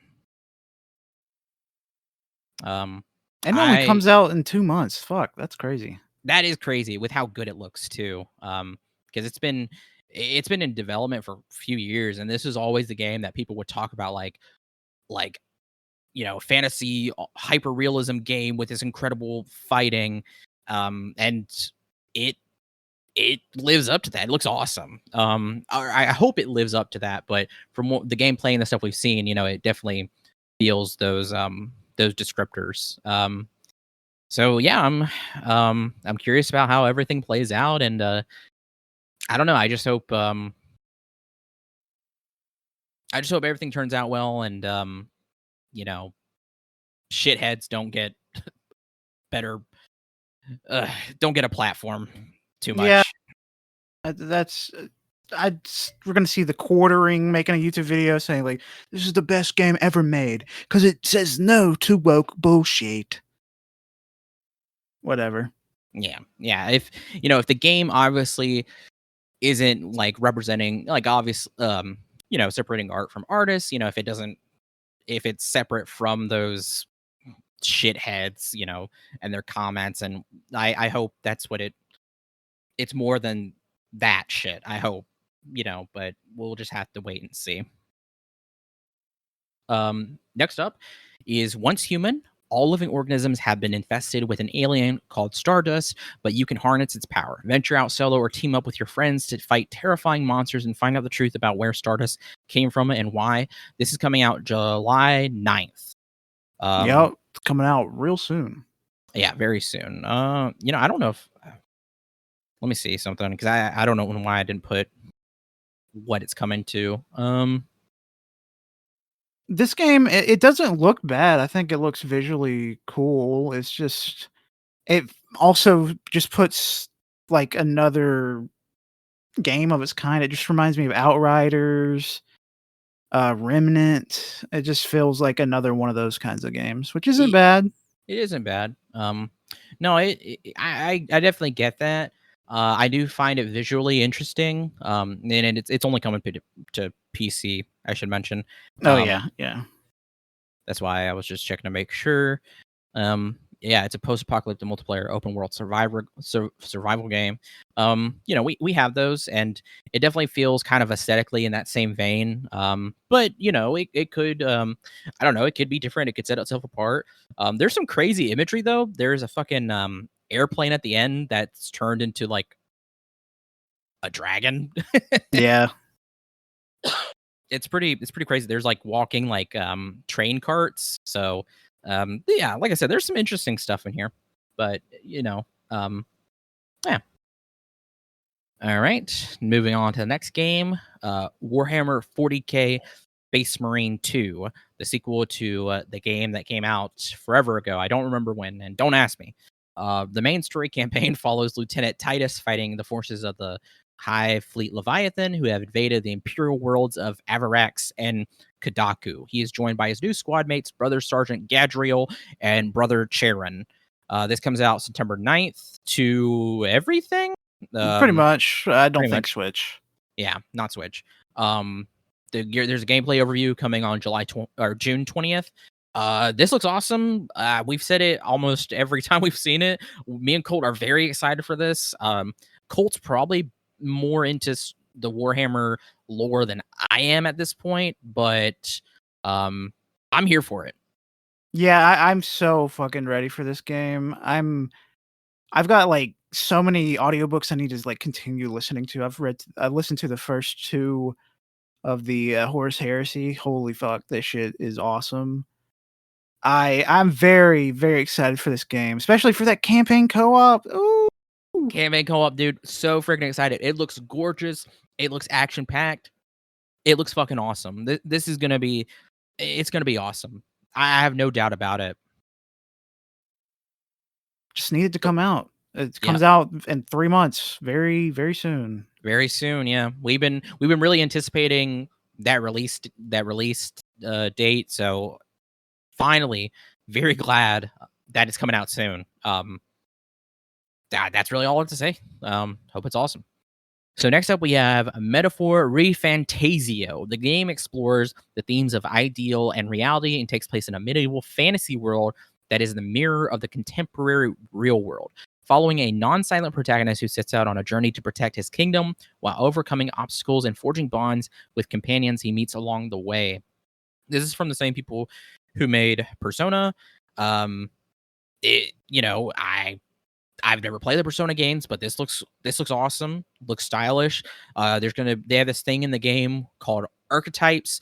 You can get archetypes and then you can give them to your followers. There's going to be 40 archetypes available. So far, what we've seen, they look awesome. This is coming to Xbox and Windows. PS5. Oh, and PS5? Yes. Okay, good. October 11th. Yeah, this game looks fantastic. The devs behind this game, they say this is the culmination of all their experience of making video games such as Persona, Shin Megami Tensei, and like this is just all the great things about those games. And they're hyping it up as that. And this is it. It's just going to be that good. It's going to have like date elements, not like dating, but like calendar and like moving around city to city, like some Shin Megami Tensei shit. I'm very, very excited for this, especially the archetype system. It reminds me of the Like a Dragon job system, but every single character has like a unique look to them with each archetype. It's just nothing but awesome shit going on here. No, it's insane. That's what I was talking about. Like, because your character has his own looks, and then there's like mythical special archetypes, and then like Colt said, the characters that you have in your party, they can get these archetypes too, and then those look unique as well. Like that's I don't want to do the math, but that's probably a lot of unique designs there. And when we say archetypes, we're talking about like they say jobs, like archer, gunner, um knight, Wizard. wizard, like it's like a bunch of different like jobs, but like like warrior stuff kind of really cool. Look really cool. And like Colt said, it's been hype, or the developers themselves are like been pushing that like this is like a monumental culmination achievement for them. So I'm really excited. I need to play, what they've done before, but I definitely would not say no to possibly definitely dipping my toes into this. I need it. Yep. Yep. Okay. Sorry, hold on. Right now, the next thing we're about to talk about is probably the most jaw-dropping, earth-shattering announcement reveal at this show. I'm shaking thinking about it. I know you are, Cole. Like right now, people can't hear it, but I can hear the mic shaking. Cole is just so excited. I am too. Oh my god, I don't know. I'm okay. Out. What'd you say? Spit it out. It's Batman Arkham Shadow VR. Yeah. That's want to go back into the Arkhamverse? Woo! In VR. VR. No. Yeah. So if nobody watched this this part was so it was so soul crushingly embarrassing because Jeff says that and there's cheers and clapping, people are excited, and then as soon as he says VR, in the middle of that somebody the cheering stops, somebody in the middle of the clapping just stops. It's abrupt, it just ceases. Somebody, you can barely hear boo. Like it's so sad. I didn't put this on here because we thought it looked interesting. I just had to talk about it. It was not good. It's just a VR game. You play as Batman, who is trying to stop the Rat King in Arkham, which he calls himself the Rat King, but it just looks like the Rat Catcher. So um there's a Riddler tease at the end, but who fucking cares? Yeah, I have no interest in this. I don't care at all. But it's in the Arkhamverse. I don't care. I don't care. See, it doesn't matter that's in the Arkhamverse if it's a freaking if it's a god, whatever. It's so funny because they think that if you use the name and the title, that it'll immediately get love and praise. But if it's a mobile game, if it's VR, no. It's not gonna get what you think it's gonna get. Especially at these gaming events. Like people that go to these gaming events, they're not huge on a lot of people aren't huge on mobile or VR games. I mean, I know I hate to say it, but like hardcore gamers, which you're mostly gonna have at these events, they really don't care. Sadly, because I know, there's people who like maybe their dream is to make a mobile game or to get into game development, and they want to do these certain things or push these certain like genre technologies or whatever, and that's fine. It really is. It's just, I don't know, not really. There's only so much you can do. It's not a good time. I don't know. I'm sorry. I really am, because I get it. So Yeah. Next up, we have Street Fighter and Fatal Fury collab. Cool. And the return of M. Bison. And M. Bison, yep. Yeah, that's pretty cool. I didn't know there was a Fatal Fury collab, so that's pretty sick. It seems perfect. So yeah, this is the first time Street Fighter has, in their mainline game, that's not like a crossover, has a collab with another video game series. They're adding Terry, Mai Shiranui, and Elena, which I don't know much about her, but I know Terry and Mai. They're literally the faces of Fatal Fury. Yep. And Yeah. M. Bison coming back, I know a lot of people are mad about. They're like, it doesn't make sense. Story reason he shouldn't be back. Well, I'll tell you why he's back is because people like playing as M. Bison. It doesn't really. Story reason doesn't really matter. Doesn't matter. It really doesn't. Not many people play Street Fighter for the story. I'm sorry. I don't know if you're aware of that. What? Yeah, like personally, I think the story is it's a fighting game story. I don't care, honestly. No, you can say it. If they Say what wanted it to is. add a puppy with a rock gun that shoots rocks, the only thing they have to say is M. Bison gave birth to this, and I would be cheering. Yeah, I would cheer for that too, actually. But yeah, this collab looks awesome, and it's an official like characters. This is the season pass. It's not like a costume where you have to pay $30 to be a Ninja Turtle. Yeah, no, these are official characters with their own movesets. That's pretty awesome. But yeah. So there you go, Fatal Fury fans and Street Fighter fans. Next up is Tears of Metal. Tears of Metal is a medieval hack-and-slash co-op roguelike. Carve through hordes of enemies to reclaim your island with the help of your formidable Scottish battalion. As you advance deeper into the trenches, uncover more about the mysterious dragon meteor and the treacherous enemy invasion. This is coming to PC. I think it has a fun art style. It doesn't look too bad. It looks like a kind of like a very big swarm-like hack and slash, but I don't know. Yeah, I think it looks interesting, like kind of Musou-ish, but yeah, the only real big draw for me is the art style. Yeah. I say that I'm mostly referring to the dialogue portions, because that reminds me of the character designs right there remind me of oh god, Dredge. Yes, yeah, and it also just looks like it reminds me of a comic book. Yeah, oh yeah. So it doesn't look too bad. If they, I don't know, if they maybe add a little more, do some things here and there with some of that gameplay, it could be really, really good. Yeah. Next up was actually a very cool announcement that we did not expect to be as big as it was, because it was like a few days prior, Blumhouse had announced that they're making their own video game studio called Blumhouse Studios, and it was just like, okay, that's cool. They're gonna try to bring more horror games, themes, stories, art styles and stuff to the video game industry. It's like, okay, like I wonder what that will look like. And then immediately they were here at Summer Game Fest, and what did they have? They had games to show.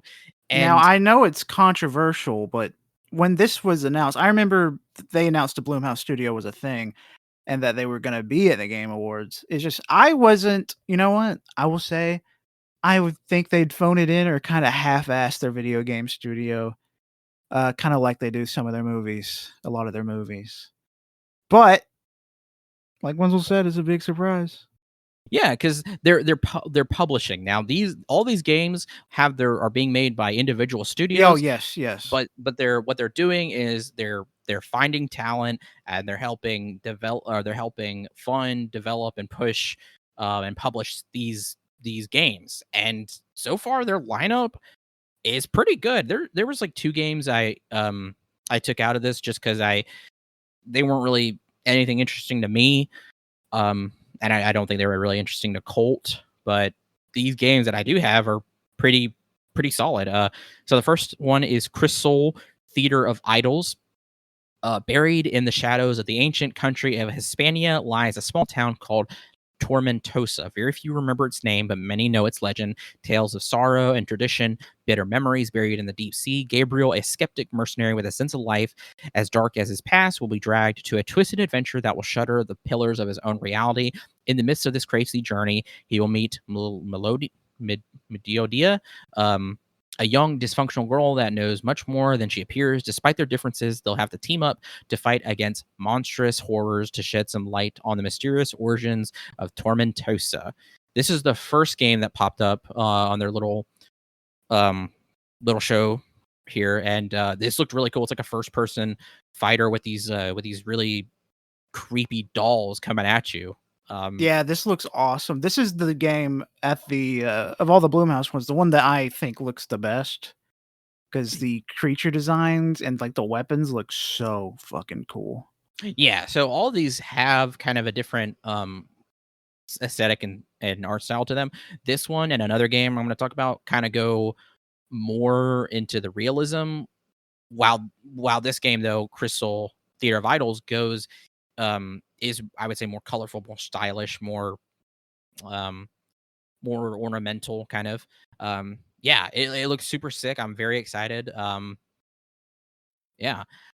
Next up is Grave Seasons. It's a charming, pixelated farming and town simulation game where, amidst all the relationship building and crop harvesting, players must figure out which of the townsfolk is a supernatural serial killer. This feels very very homey, very warm, while also being kind of little bit creepy and horrifying.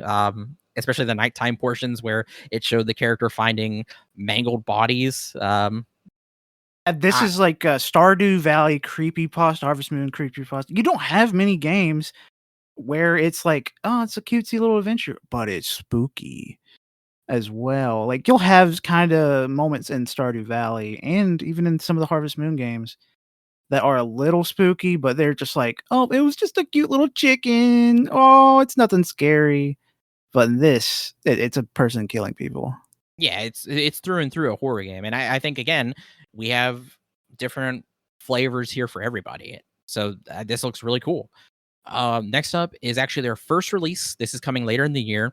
It's Fear the Spotlight, an atmospheric third-person horror adventure with a disturbing mystery to unravel. Sneak into school after hours with Vivian and Amy, survive a seance gone wrong, solve tactile puzzles, and whatever you do, stay out of the spotlight. Sunnyside High has a dark history. It's very in the realm of 90s. It kind of has this low pixel, low poly graphic aesthetic to it. It looks really cool. This is actually one of the games I'm really excited for, just because it looks creepy and really fun.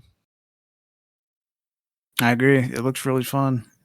And then next up is another game that actually is very interesting. This is the one that I say has more leans into realism. The simulation. In the simulation, an enigmatic horror video game is the only evidence found at a crime scene. As a retired video game developer, the player becomes an investigator hired to look into the case, which soon leads to discovery of a mysterious game mode that delves into unknown depths. Uh, I thought this was very interesting because it's a video game about a video game, or a horror video game about a horror video game. I think that's really cool. There's a part in there too where, like, you see the character kind of doing some VR stuff while in the game. Now, whether the game is actually VR, I don't think it is, but I think that's pretty cool if there's VR sections in the game that the character participates in. My thing, like it looked like VR, but not at the same time. Yeah, I will say, because it is first person, so it's I think it's giving it an illusion of VR, and I think that's cool. Yeah, like it reminds me a little bit of Trover Saves the Universe because you can play that in VR if you want, but if you don't have a VR headset, you can play it perfectly fine. Yeah. Oh yeah. And then there was one project that was announced, but we didn't get anything besides the title and two names. This is called Project C, and it's going to be created by Sam Barlow and Brandon Cronenberg. Um, Now, Sam Barlow, for to those who don't know, he did Her Story and Immortality. Which are both games that I've heard critical acclaim. Never played them. Yeah, both a critical acclaim, and then uh, Cronenberg. He's a Cronenberg. Yeah, Cronenbergs are freaky little demented creatures of the night, so you know something's good's going to be cooking here.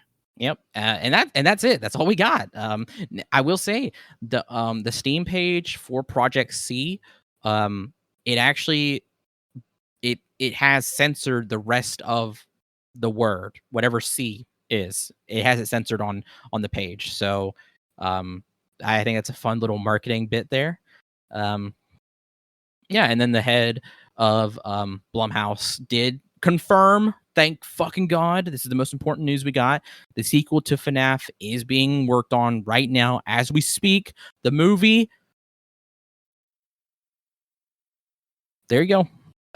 It was funny because it seemed like during the stream he was expecting like a bigger like roar of a like excitement.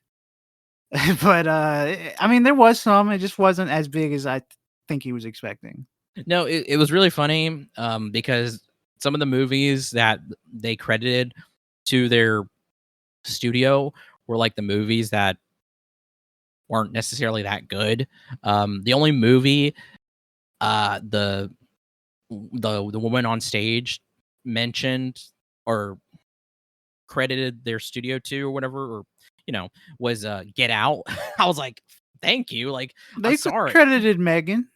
Yeah, Megan, Get Out as well. It's just like, was the Black Phone really that good? Like, come on. It was all right. It wasn't bad, but I don't think it needs a sequel.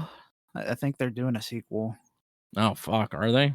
Maybe, I don't know. Fuck. And anyway, there's I don't know. There's just, don't get me wrong though. The horror genre, as they, the thing is too, I'm really glad they both are very passionate, have a love for the horror genre, and talked about that the horror genre is being more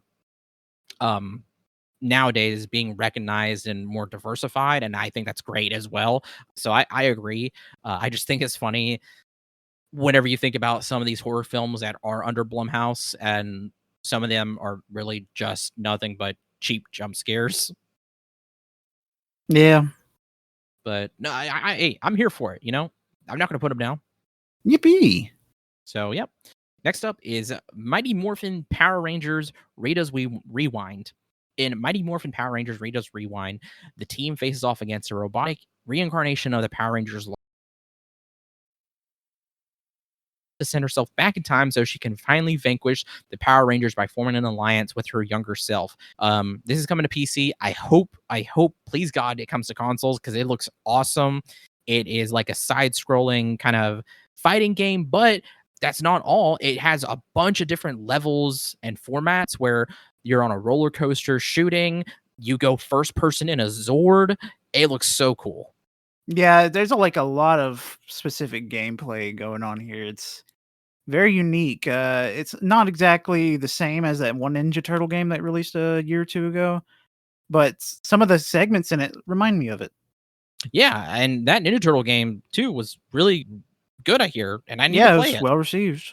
And I wanna play this. All right, next up is Deer and Boy. The two find each other, forging a bond through mutual grief, and for a reason the trailer leaves ambiguous, both set out on a great trek, answering the call to adventure. I don't know why I edited like that. The two are a deer and a boy. Um, that was a really weird synopsis edit by my part. Sorry. It's coming to PC.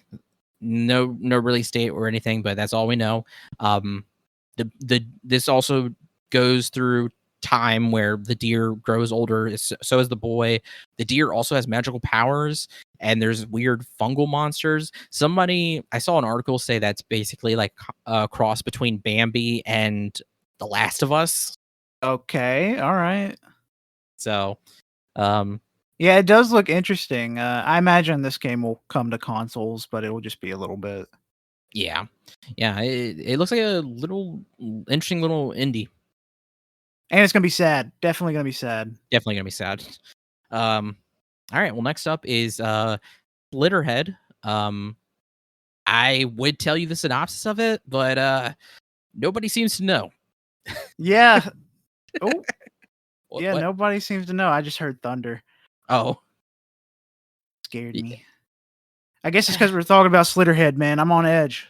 sorry. This is. I just heard thunder too now. Wow.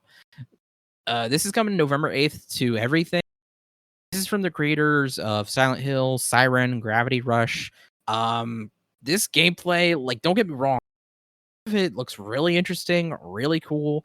It still looks janky though, and it seems like they just kind of made this very bland kind of little arena to show these characters and what they're doing or what they can do. and that's really it. Like, that's it for this whatever they were showing. If you ask me, this game is a cult classic that's not even out yet. I can see this game being super popular in certain circles in years to come because it's super unique when it comes to the whole body teleporting with the little parasite thing or whatever the fuck that thing is. There's a Yeah. lot of cool shit going on here. I would compare it more to Parasite, like I said, with the way that you can change your body parts into weapons. There was a minigun that looked fucking awesome. Yeah, that's the thing too, is there's a lot of cool stuff. Like Colt said, somebody had a blood minigun. One of the character you're playing as, this is happening to you. The guy gets his arm cut off, but immediately because the parasite is taking over this body, it just pulls the arm back onto his body through the blood. There's blood swords. There's a bunch of different weapons. I think you can possess a dog too. Yeah, just any living creature, you just like jump your little shit self or not shit self, your little self out. Because they shown like somebody jumping off a building and immediately jumping out of the body. And as soon as you jump into that body, you see the other one smash into the ground. It's super interesting. It's really brutal because so we see a police officer who's investigating these murders. We get a little bit of a cinematic. Then we see you controlling a creature that is transferring to different bodies, but you're also fighting other monsters, and you don't necessarily care about the bodies you're inhabiting because you kind of just do whatever. Like Colt said, you literally just the person just falls to their death, and you don't really give a fuck. And the monsters look cool. Like there's one that was like a cross between a praying mantis and a crab. There was one that was a cross between a praying mantis and like a blue ringed octopus. It was crazy. Like all these different body horror creature designs. It was really cool.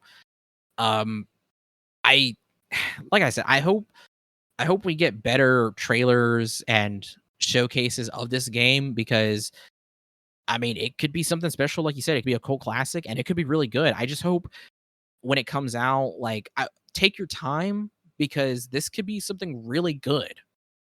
Yes, but also I can see it being like a game like Deadly Premonition 1 and 2. Where it has some silly shit that's kind of with the jankiness. Yeah, like the jankiness isn't necessarily a bad thing. Like I'm all for games like that. I'm day one on this game, regardless if it looks better or worse. I think it looks more janky than Silent Hill 2 when it was first revealed. And that's saying something, but I think this looks super interesting and fun. So I'm going to be fucking eating other people's faces. I'm going to turn into a chicken if I can. I'll be a dog biting people, whatever. It looks really cool. Yeah, I'm with you. I will play it, you know? Still waiting on Deadly Premonition to be released on everything that's not Switch. I'm not gonna say no to anything. Next up is Fuck. next up is probably one of the most badass games we had shown at this. That's not even a bit. It is the Killer Bean video game. Early access is coming this summer. It's about a bean who was made to be a perfect killer by this organization. He gets betrayed by this organization, so now he's out for revenge. It's roguelike, kind of open worldish. Yeah. It's made by professional animator Jeffrey Liu. He worked on X-Men, The Matrix Reloaded, and Transformers 2 and 3. The Michael Bay ones. Michael Bay one. Colt told me he had something to tell me about this game, so I'm ready to hear it. Yeah, this game comes out after like I want to say like 5 years of like it got really popular like 5 years ago where it was these movies Killer Bean, they just randomly blew up and tons of YouTubers were doing like reaction videos to it. And it honestly, it was dumb shit. It was stupid, but it was a lot of fun, and that's why people really enjoyed it. And like this game was such a huge surprise because it actually looks fun and it's also keeping the soul of Killer Bean. And I need to watch it because I don't know if it's connected, man. I don't know if there's story I need to worry about if I got to play the game or if you're playing the movies. I don't know. I don't know, man. I gotta find out though. Yeah, it looks action packed. It looks cool. There's these really interesting set pieces. I mean, there's a portion where you're in the ocean and there's a giant mech platform that you're trying to destroy. There's a part where you're fighting zombies. It's just like they threw everything at the wall and said, "Fuck it, dude. Let's put all that shit in here." And you're a coffee bean. And then also too, there's a part in there where somebody throws a grenade and the bean captures the grenade and then does a basketball trick and then throws the grenade back. And somebody pointed out that a lot of these a lot of the bean movements or poses the animator had to do himself. So there is a high probability that he actually did that pose. Oh yeah, that I feel like he definitely dabbled. He helped a lot with the animations. Definitely. I want Yeah, to play it. It I want to play looks it. like it could be really fun. It seems like one of those games you put on, you zone out, and just have a lot of fun. Yeah, and then by the end of it, you're like, damn, that was awesome. And that bean was really killer. I don't know if it's a coffee bean. I just know it's a bean. It looks like a coffee bean. The way the tip and the back of the head look with Yeah. the indentation, it looks like a coffee bean. I don't know. It's a bean. We're gonna have to interview Jeffrey Liu. We're gonna need a Jeffrey Liu Killer Bean book. Don't say that. Actually Well, say that. That'd actually be really cool. I Graphic want to novel. know. I want to Yeah, know. give me. Tell me more. Okay, so if there's a graphic novel for Killer Bean, who should be the one to draw it? Ryan Otley, 100%. I was thinking Ryan Otley too, and it should be brutal as hell. Oh yeah. Wow. Okay. Robert Fuck Kirkman it. should write it. Robert Kirkman or fuck it, Neil Gaiman could be in there. Get it all like existential. Get like Killer Bean being like, "Am I really the Killer Bean, or is this bean just killer?" And he just shoots people. Just some awesome shit. Cool. You just probably came up with the biggest, most coolest passion project I've ever heard in my fucking life. Well, if only I had the money to hire them. Man. How would you even do that? You know, you just have $1 billion and you just come to Neil Gaiman and Robert Kirkman, Ryan Otley, and like, hey, can you do this? I'll give you both $5 million each if you do this for me. Yeah, and not only that, I mean, you'll get residuals, you know? Yeah, like I believe they would 100% say yes. I said, "You get 500 cold right now." Like, yes, like you get money right now. Not only that, I mean, it's your guy's book, your guy's art. You'll get paid for it, just like any other book. Like, Jeffrey Liu, hit us up. If you're the money man, let's make it work. yeah, we definitely need a collab, bro. Next up is Karen. Karen follows a professional climber, Ava, on her or maybe Ava, I'm not sure, on her journey as she embarks on the ascent of a lifetime to conquer a summit never reached before. Manage your resources and physical condition as you venture into an unforgiving, high altitude environment. This is apparently the conclusion to the company Studio's Game Bakers trilogy of freedom. It starts with their first game, Fury, their second called Haven, and then now Cairn is the conclusion. This game does look good, but also it feels like bad timing. I know it didn't just come out, but like last year, a game very, very similar to this came out called Jusant. Yeah, And you know, it just feels like I got Jusant, so I'm kind of with the experience already. But I do want to play it because it does look cool. I will say Cairn, it definitely has a little bit of it's because Jusant was fantasy leaning, where Yeah. this leads into more recent like realism. sci-fi-ish with that with some of the machines that we see in this. No, I think it looks emotionally, I think it's different because the character herself is more, I want to say rugged, more there's a part in there where she's screaming after climbing a summit.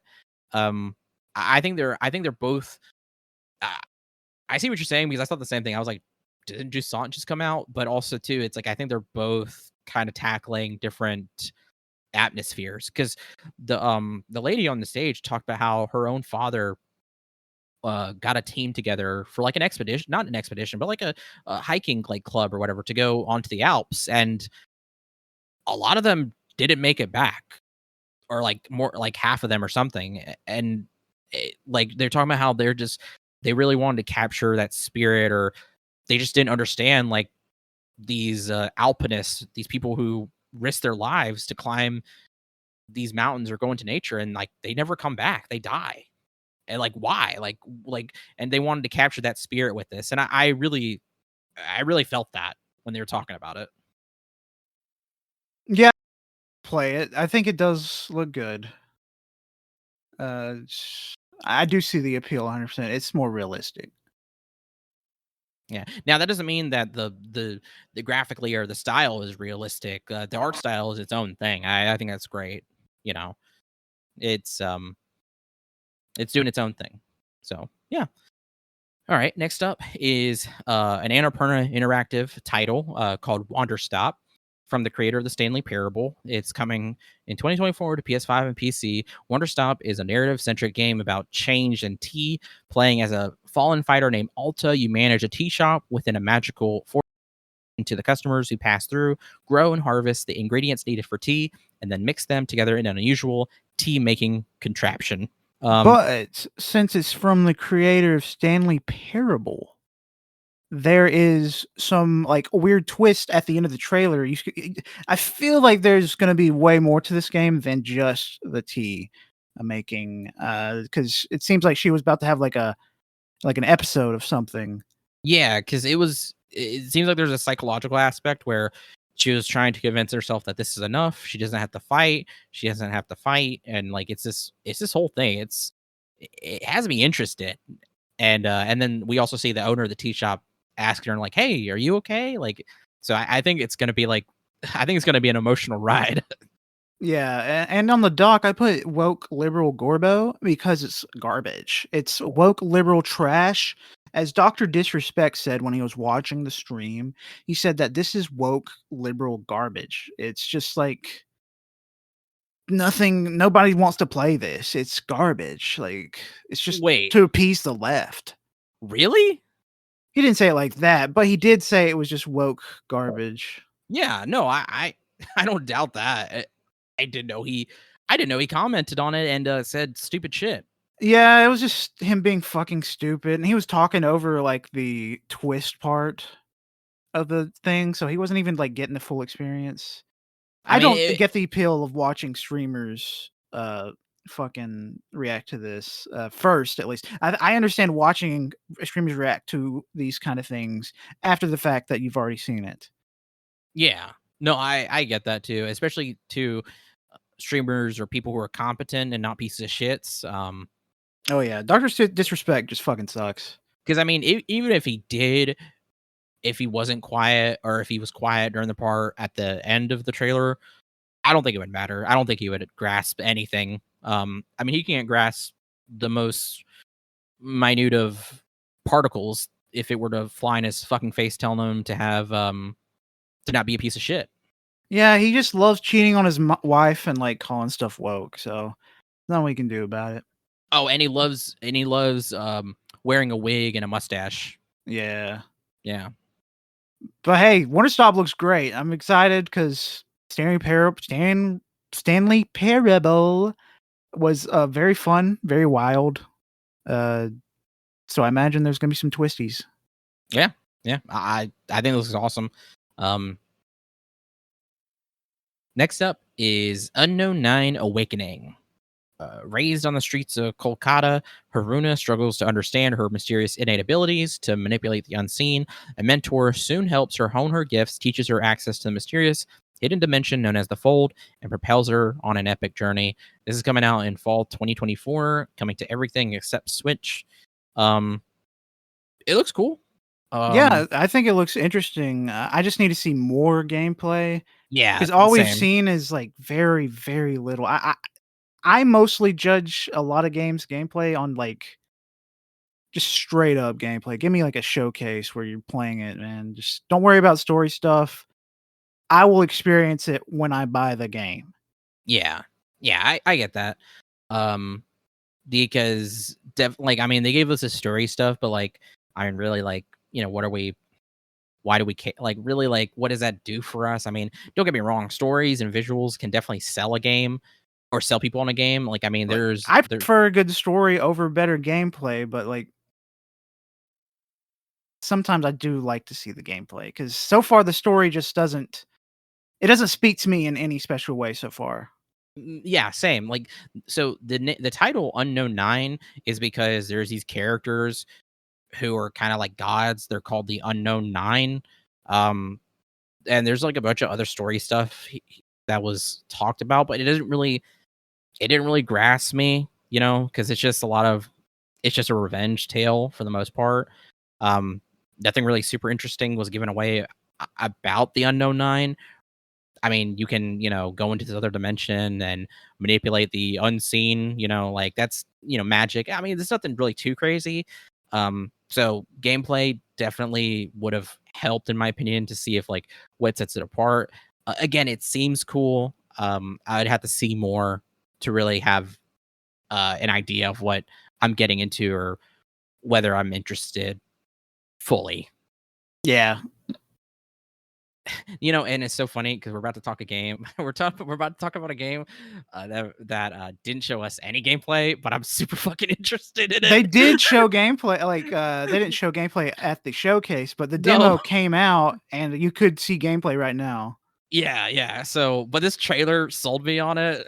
I say sold. Sorry, it grasped me. So this Yeah, is like the story in the last trailer, like I said, it didn't grab me. This grabbed me because this it's grabbed got some badass shit going on.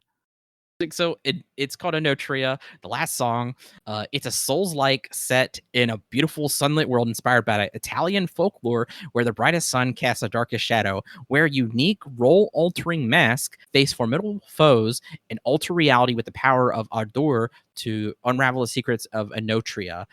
So.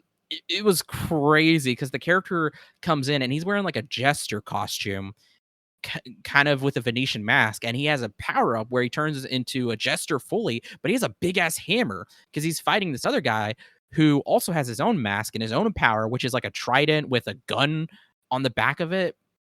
And he defeats him, and then he rips his mask off, which is basically his fucking face. And he puts his mask on, and whenever soldiers come in to apprehend him, they all salute him because he has his mask. Uh, like I don't know, I like whenever it was like, oh shit, like you get different masks and did it get different powers and shit. Like I don't know, that's awesome. And then at the very end, one of the mask, there's another mask that's shown, and it looks like the devil. Yeah, that's super interesting because each mask has a different weapon, each with a different skill set too. Fucking, it just looks and sounds super fucking cool. If anything, we learned in the last year with Lies of P and now this, is that the Italians love to sword fight, and that's awesome. Colt, I don't know if you know this, but there was a certain special empire that rose up out of Italy that What? la- that lasted for quite a while, impacted a Uh-uh. huge portion of human history. Their name starts with an R. Rick and Morty? You're right. Oh shit. Yeah, They do sword fight in that too. You're right. it was the Rick and Morty Empire. They so many evil fuckers talking about barbecue Szechuan sauce. I was about to say barbecue sauce. So yeah, and they spread their evil across the universe. Something I don't know. Anyway, But yeah, this is another game in the Italian Souls-like series. The other one being Lies of P. yeah, yeah. It looks really Wait, you're not saying that like it takes place in the same universe, right? Like It that's not doesn't, but the joke okay. is they're both Italian. They're both Italian. Okay, I'm just making sure. Um, oh yeah, coming September 19th to PS5, Xbox, and PC.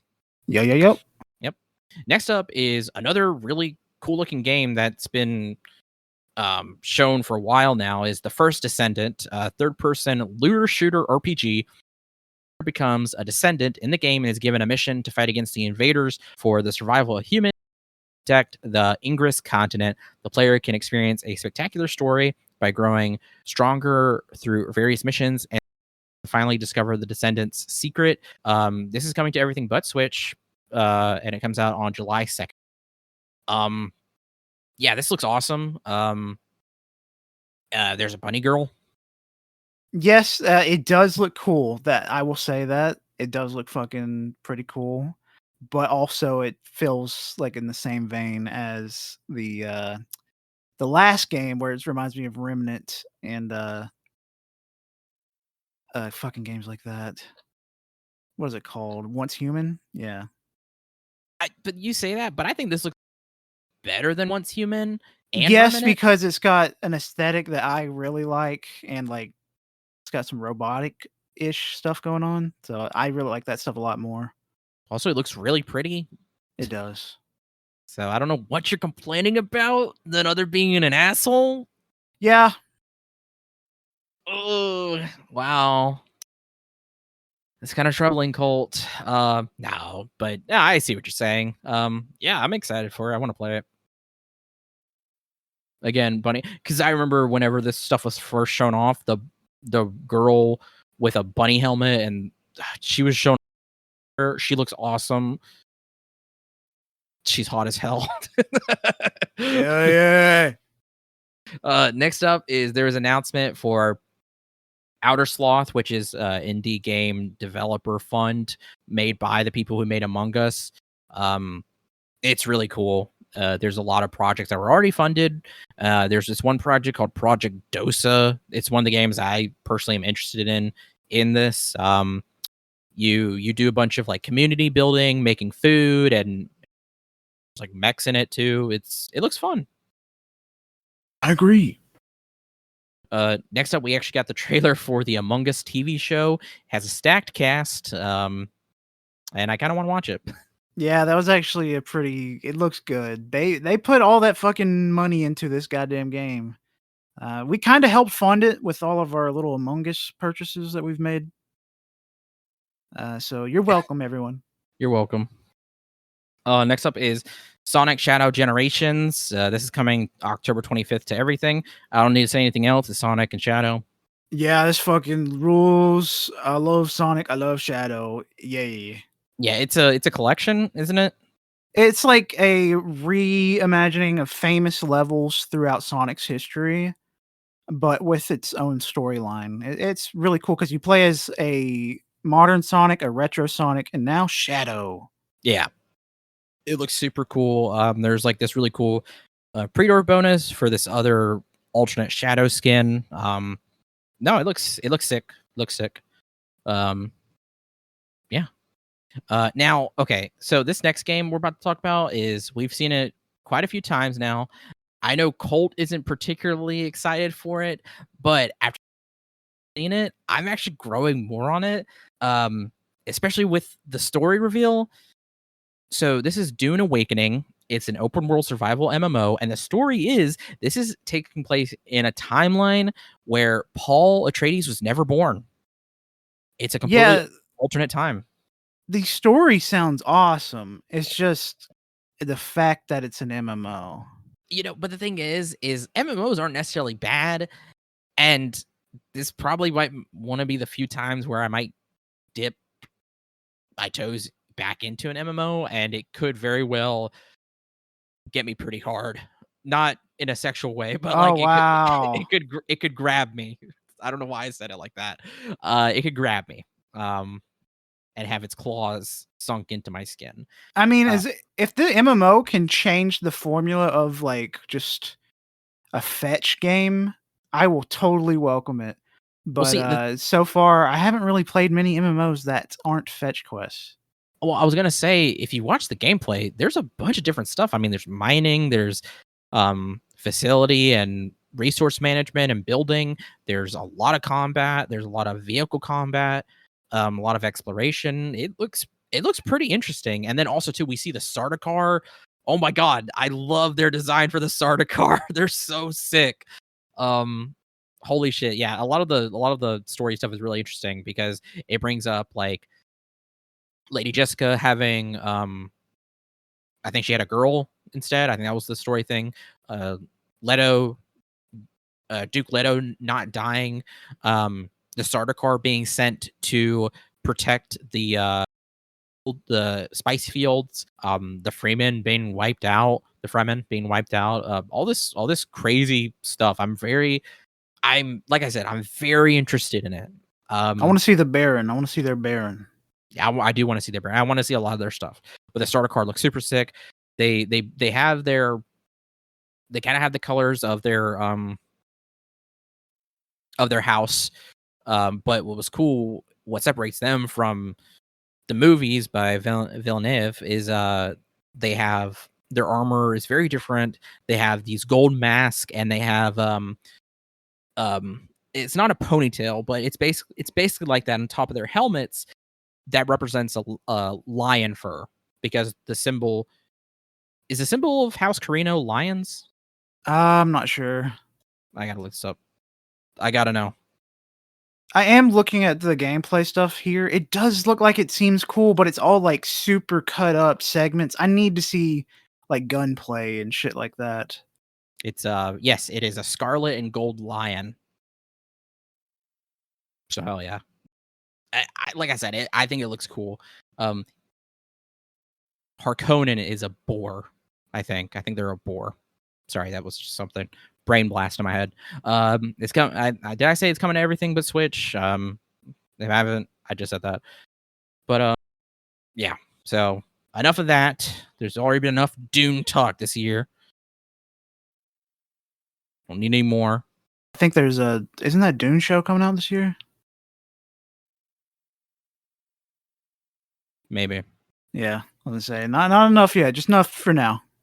Yeah, no, I love Dune. So I say there's been a lot of Dune talk. There hasn't been the movie, and we got Messiah coming. Anyway, we got the finals season 3 announcement trailer that's coming out on June 13th. It's already out. For this season, they're going to Japan, and then there's also like a world tour. That's what it says, like a world tour kind of event going on in the game. It I we haven't played finals in quite a bit, but it still looks fun. It still looks good. Looks like a bunch of different new skins, weapons. Yeah, if you haven't played it's really good. Yeah, it's a lot of fun. It's got the most unique like fucking destruction you can get in a video game. I fucking love that destruction. Bring it, bring it. I need full destruction in video games. Fucking Red Faction is the only other game that I can think of with destruction that satisfying. Yeah. Next up is we got a Alan Wake 2 Deluxe and Collector's Edition announcement, along with a DLC called Night Springs. They are using the Twilight Zone font. There will be 3 episodes with 3 fan favorite playable characters in what if scenarios. And at the time when Summer Game Fest happened, all this DLC became playable the next day. Yeah, it was playable or released on a Saturday, which is pretty crazy. You get to play as Emily, Faye from Control. I think her name's Faye, right? It's Jesse. Jesse, yeah. Jesse Faden. There it is. And you play as the cop from Alan Wake 2. I can't remember his name, but he's a fun character in Alan Wake 2. Yeah, this all this I need to play Alan Wake 2 because I didn't understand some of this. I need to also beat Control, but all this looked really cool. I think it sounds really fun, just because of the universe that they've set up in Remedy. It's like anything can happen. Also, too, is I didn't realize that one Quantum game they made. Quantum Break. Quantum Break, is that canon? I don't think it is, but maybe I don't think Quantum Break's canon in the Alan Wake universe, but maybe Alan Wake's canon in Quantum Break, something like Well, that. I was gonna say because in one of the things, the main character of Quantum Break is in one of the episodes. I don't know. I haven't played the episodes. I don't know anything about it. I'm gonna play all the DLC whenever the final one comes out. But the thing is the game is called Quantum Break, so it has to do. I assume it has to do with like with time travel and alternate realities and stuff. I So don't I know. mean, if it it could, it's totally possible. I'm just looking at it right now. Don't spoil because I do want to play Quantum Break some point. No. It's just this isn't really a spoiler. It just people were asking, is Quantum Break part of the Alan Wake universe, or it's called the Remedy Connected Universe? Yeah, I know there's like a whole fucking thing like conversation there, but I there's a lot of shit going on there because like I don't think it technically is because it's an Xbox exclusive thing. They don't want to have like an exclusive game be like. Well, what I'm looking at right now, yes, it is. Well, I don't know. It's connected. Quantum Break, Alan Wake 2, and Control are all connected. I mean, it may be connected, but I don't know if it's consistently canon. No, I know. I'm just telling you, like, that's what it's part of the RCU. I have to play the DLC because I don't know. And that's not a spoiler. This was like a public thing that was said. Well, there you go. Anyway, next up is Kunitsu-Gami Path of the Goddess. This comes out on July 19th. Everything besides Switch, but it's also on Game Pass. It is a Japanese-inspired single-player Kagura action strategy game. The game takes place on a mountain covered by defilement during the day. Purify the villages and prepare yourself for sundown. It definitely seems like a kind of strategy based dish. It looks gorgeous. I want to play it. See how it is. Sadly, I'm not a tower defense fan. I have no interest in this, sadly.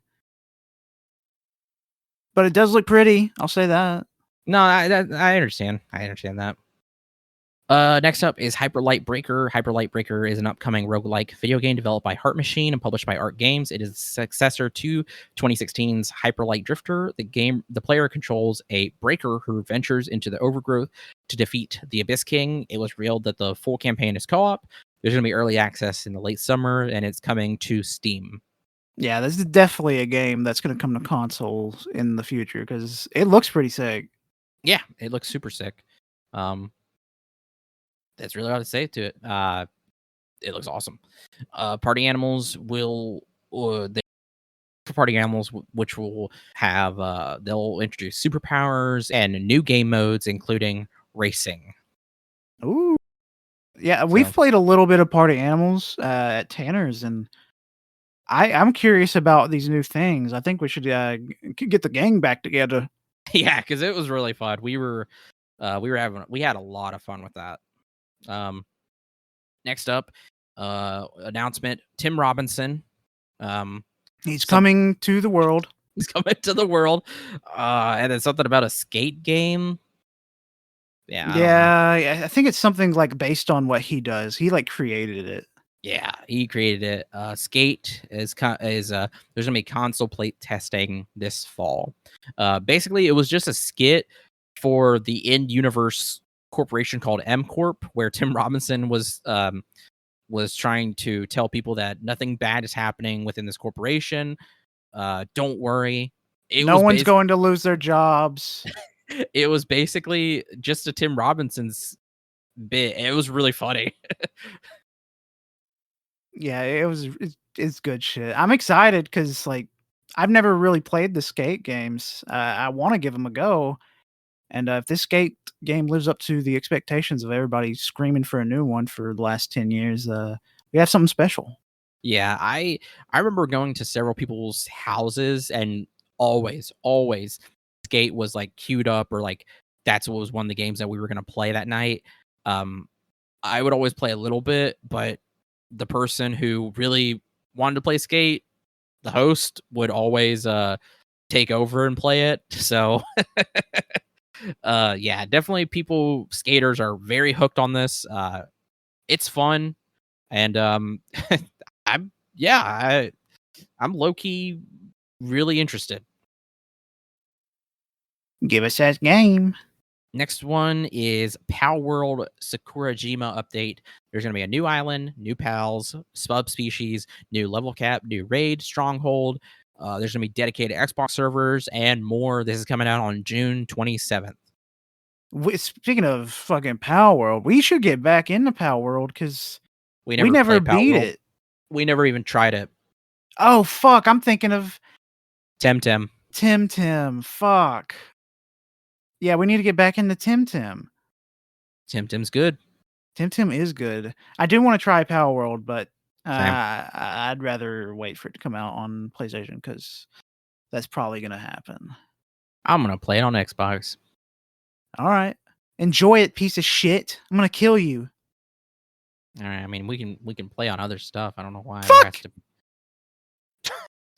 Okay. Next up is Phantom Blade Zero. In Phantom Blade Zero, your soul, that's the character's name, your soul, an elite assassin serving an elusive but powerful organization known simply as the Order. He was framed for the murder of the Order's patriarch and gravely injured in the manhunt that ensued. A mystic healer managed to save him from death, but makeshift cure only lasts for 66 days. Yeah, this game looks cool. Yeah. It's another game set in the super saturated Souls-like, but I think this game is not Souls-like universe of samurais and shit. It looks great. I want to play it. Looked great. I want to play it. It's a little gray, I will say that. I could use some more color. Oh, little gray. Is it sad? The real world doesn't have color like your fucking Pokemon games.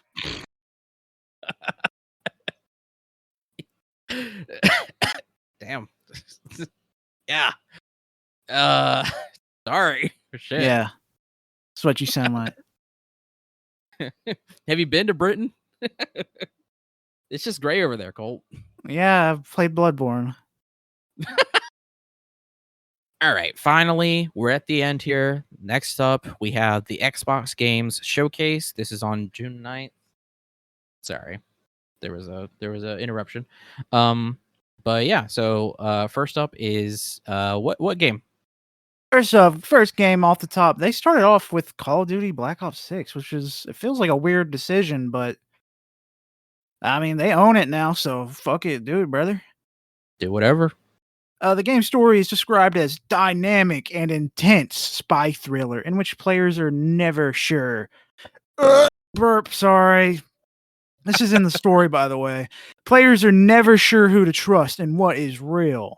The campaign will also explore the aftermath of the Cold War and feature a depiction of the Gulf War. Following Woods and Adler and new characters, Troy Marshall and Jane Harrow. It's coming October 25th to everything, I think. Isn't it coming to Switch? Because I know that they signed a contract saying like the next 10 years of Call of Duty are coming to the Nintendo. Black Ops 6 Switch. Hold on. I'll just look it up. Nobody knows. Oh, nobody knows. I feel like it might. I don't know. Probably. No, people are saying it might happen just because of recent, like you said, the recent stuff that's been with the deals and stuff. So, but no, currently it's guessing right now. People think it could. But yeah, Black Ops 6 looks and sounds fucking awesome. The story is back to being like fictional spy thrillers, and that's one of my favorite things about the Black Ops games is just being behind the scenes of these historical moments and possibly having like alternate outcomes to these historical moments. Yep. Yeah, that I'm very interested. Now, if anybody knows the rumors or if you don't, there was big rumors that there's going to be a level that takes place on 9/11. We didn't see or hear any indication of that in this. Yeah, Probably the devs already came out and said, "Yeah, that's not a thing." Sadly, I think it's bullshit. I think it'd be a fun thing if, there was a 9/11 level. I know that sounds crazy, but if you were just playing as someone on the plane trying to stop it, think it'd be interesting. But it also I understand the point of view that it could be played into, the whole, not great people side of things, where they very believe crazy things. the very conspiratorial part where they think that 9/11's an inside job. It didn't happen, or if it did happen, it was nobody really died. It was, actors or Yeah. all this dumb stuff. I see that. It's interesting because a lot of people were hoping that it played into what's been going on with Black Ops and its alternate history. Because in the first Black Ops, when you're playing as Mason at the very end of the game, spoilers, um, it was hinted at that Alex Mason was the one who carried out JFK's assassination because of his brainwashing by the Russians and being with the CIA. So people were thinking that, oh well, this could have something to do with maybe with CIA or some kind of brainwashing or whatever, like a alternate take on it. And definitely I understand playing it safe, not to do that. The CIA is in this game because it's a spy thriller. So uh Woods is one of the works for the CIA because of his experience. Adler, we know, is a spy. Yeah, and Um, Woods is, in the wheelchair because it's post the death of Mason. Mason is confirmed dead by the devs, by the way, if you're not aware. yeah. This is after he got his legs uh not blown off, but he got crippled by Menendez. Um, Yeah, and then like Colt said, we have two new characters. We have Troy Marshall, and then we have a woman who is one of the heads of the CIA. I think she's the director, maybe deputy director, Jane Harrow. Um, Now, for those who don't know, spoilers for Cold War. At the very end of Cold War, you're playing as, you know, uh, The a custom player made. player made character called Bell, and at the very end, Bell and Adler basically have a shoot off because Bell knows too much and he's a loose end basically. So we hear a gunshot and and it goes to black and we don't know who lived or died. So, but this confirms that Bell definitely died. Makes sense. But Yeah, yeah. and, I don't think you will be playing a custom character this time around. I think you're just gonna be playing as, Troy Marshall and probably Jane Harrow. No, you definitely we do see in the trailer going from the POVs of Troy Marshall. I don't know about Jane Harrow. We also see you're definitely an Adler's point of view Yes. when you're doing that casino heist because you play as Adler in Cold War, so it makes sense to come back as him. But yeah, no, this game looks crazy. The campaign looks a lot of fun. There's a casino heist. They're giving you more after what they did with Cold War. They're giving you more um like they're making the story linear and making it more open with like the mission boards where you can choose your missions and the dialogue options and stuff like that. I welcome that in Call of Duty story because that's so you know it's so cool and it's unique and gives you more freedom. I welcome that wholeheartedly. Um, yeah, and then we did stick around after the Xbox Game Showcase to watch the direct for Black Ops 6 to kind of go more into it. Gameplay sounds like sound really promising. Yeah, you can now run or sprint in every single direction. You can dolphin dive in every single direction. And, they're bringing back old prestige systems where it's, like, pre-fucking seasons and shit. Everything about it just seems super fucking promising. Yeah, especially with that movement, it's what called Omni movement or whatever. Yeah. Um, with that, uh, you already whenever you're going around corners, your character will kind of peek around the corner. I think that's very useful.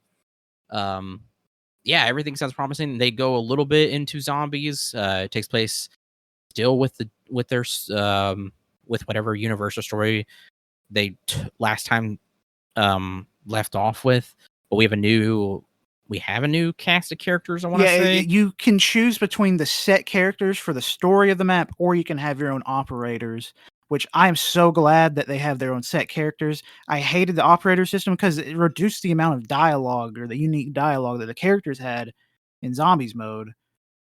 And that was one of my favorite things about zombie mode. I fucking love zombies mode. Yeah, and I love to hear them like saying like, "Oh, it tastes like cat piss." You just didn't get that with the operators. No, you did not. Did they say there's going to be 2? Yes, maps? 2 maps. Yeah, which 2 zombies maps. I mean, it's more than normal for a Call of Duty game. No, that's pretty standard. Not. I mean, Black Ops 3 started with 1. No, it had 2 maps. What were they? There was the map that took place in the 20s or whatever, and then there was a second map. The 20s. Oh yeah, the I know what you're talking about there. What was the second map? Fuck you! I'm trying to look it up, fucker. God damn. Because I know World at War started out with 1 map. Black Ops 1 was 1 map. Black Ops 2 was where they switched it up and had Transit be like 3 different maps. They also had Nuketown. Nuketown doesn't count. That was a pre-order bonus or a special edition bonus. That's a map, though. That's a map. It was you had to pay a lot of money to get it. Okay, yeah. So it was Shadows of Evil, and then hold on. Because I know Black Ops 4 started off with the most maps. It was like 9. Fuck. Yeah, see, I'm reading right here. Right here. Yeah, there's a thing. Yeah. Black Ops 3 had 2 maps on launch: The Giant and Shadows of Evil. The Giant was the fucking big deluxe edition. Whatever, dude. And plus, it wasn't a new map. I'm thinking new maps. The Giant, well, no, the Giant was redone. Yeah, I mean, it was still Noct or not Noct or whatever that fucking map was. Fuck.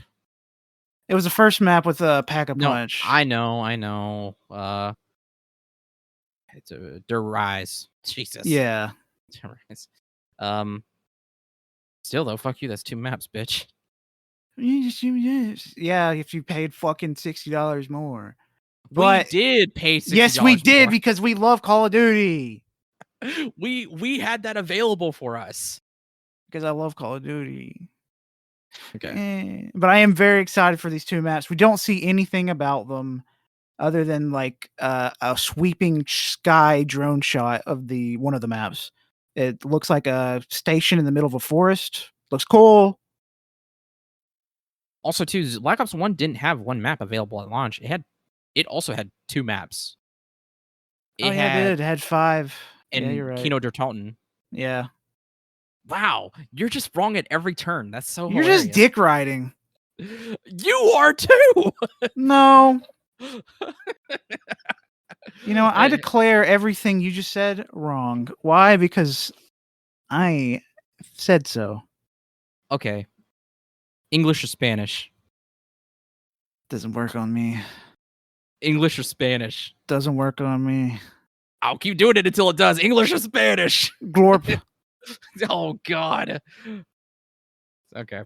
But yeah, Black Ops 6, fantastic looking. I'm very excited. This is going to be a purchase because I have faith in Treyarch.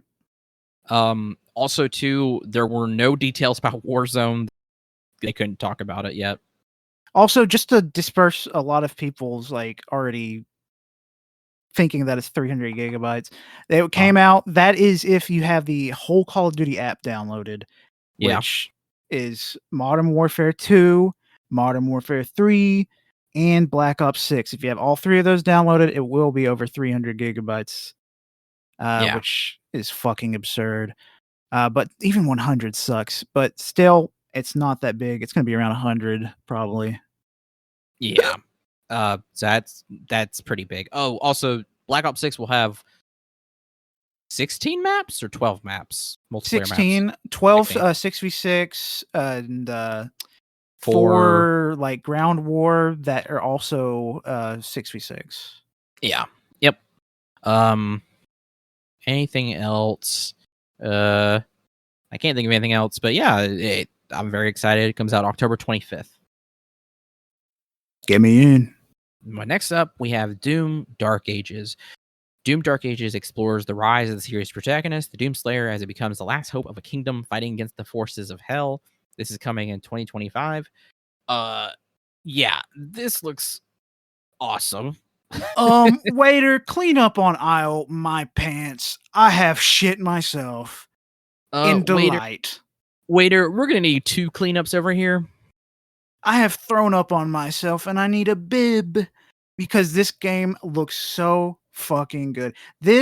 I know they started off fucking strong as hell, but this is my number 1 game from the show. This is the game that I'm most excited for from the Xbox showcase. It looks actually insane. This whole prequel of seeing how he got to be in that coffin on Mars in the first Doom game. It's gonna be a lot of fun. It's gonna be a lot of fun. There's a Captain America buzzsaw shield. There is a chain.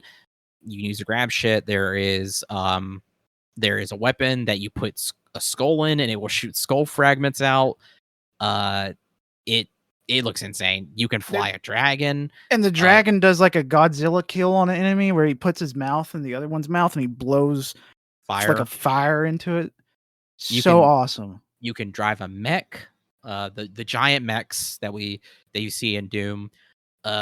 Yeah, this looks sick. I'm very excited. I'm very excited. This game looks awesome.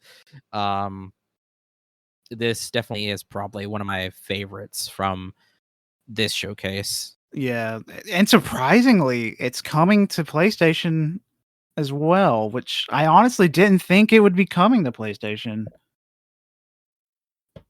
It's a big surprise. Big surprise. All right, next game.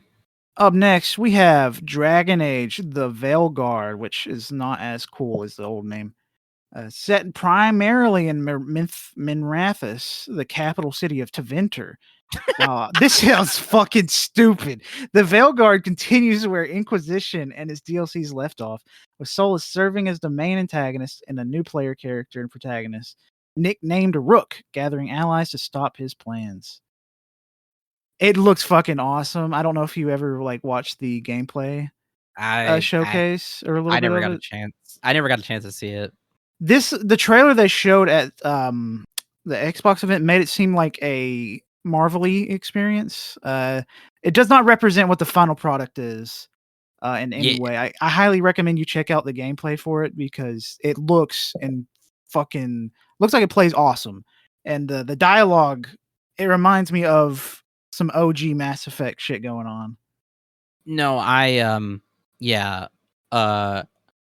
it definitely go check out the gameplay rather than the trailer they show at Xbox games, because that's what I've been hearing. People have reposted the gameplay because they were like, holy shit, like this looks awesome. Like they've done a lot of work. Yeah, I definitely will check that out. I hear nothing but cool things from what people have. This is coming fall 2024. Yeah. Next up, we have Starfield Shattered Space DLC. A mysterious power stirs in the city of Dazra on House Varun's hidden homeworld. Now, this doesn't sound stupid. No, this sounds cool. Investigating a frightening cosmic threat, explore a new planet, and find unique weapons, spacesuits, and gear in this all-new adventure. This is coming in this year. And there was other updates coming. There is a mod support. There is something with bounties, with the other new characters coming as well before this.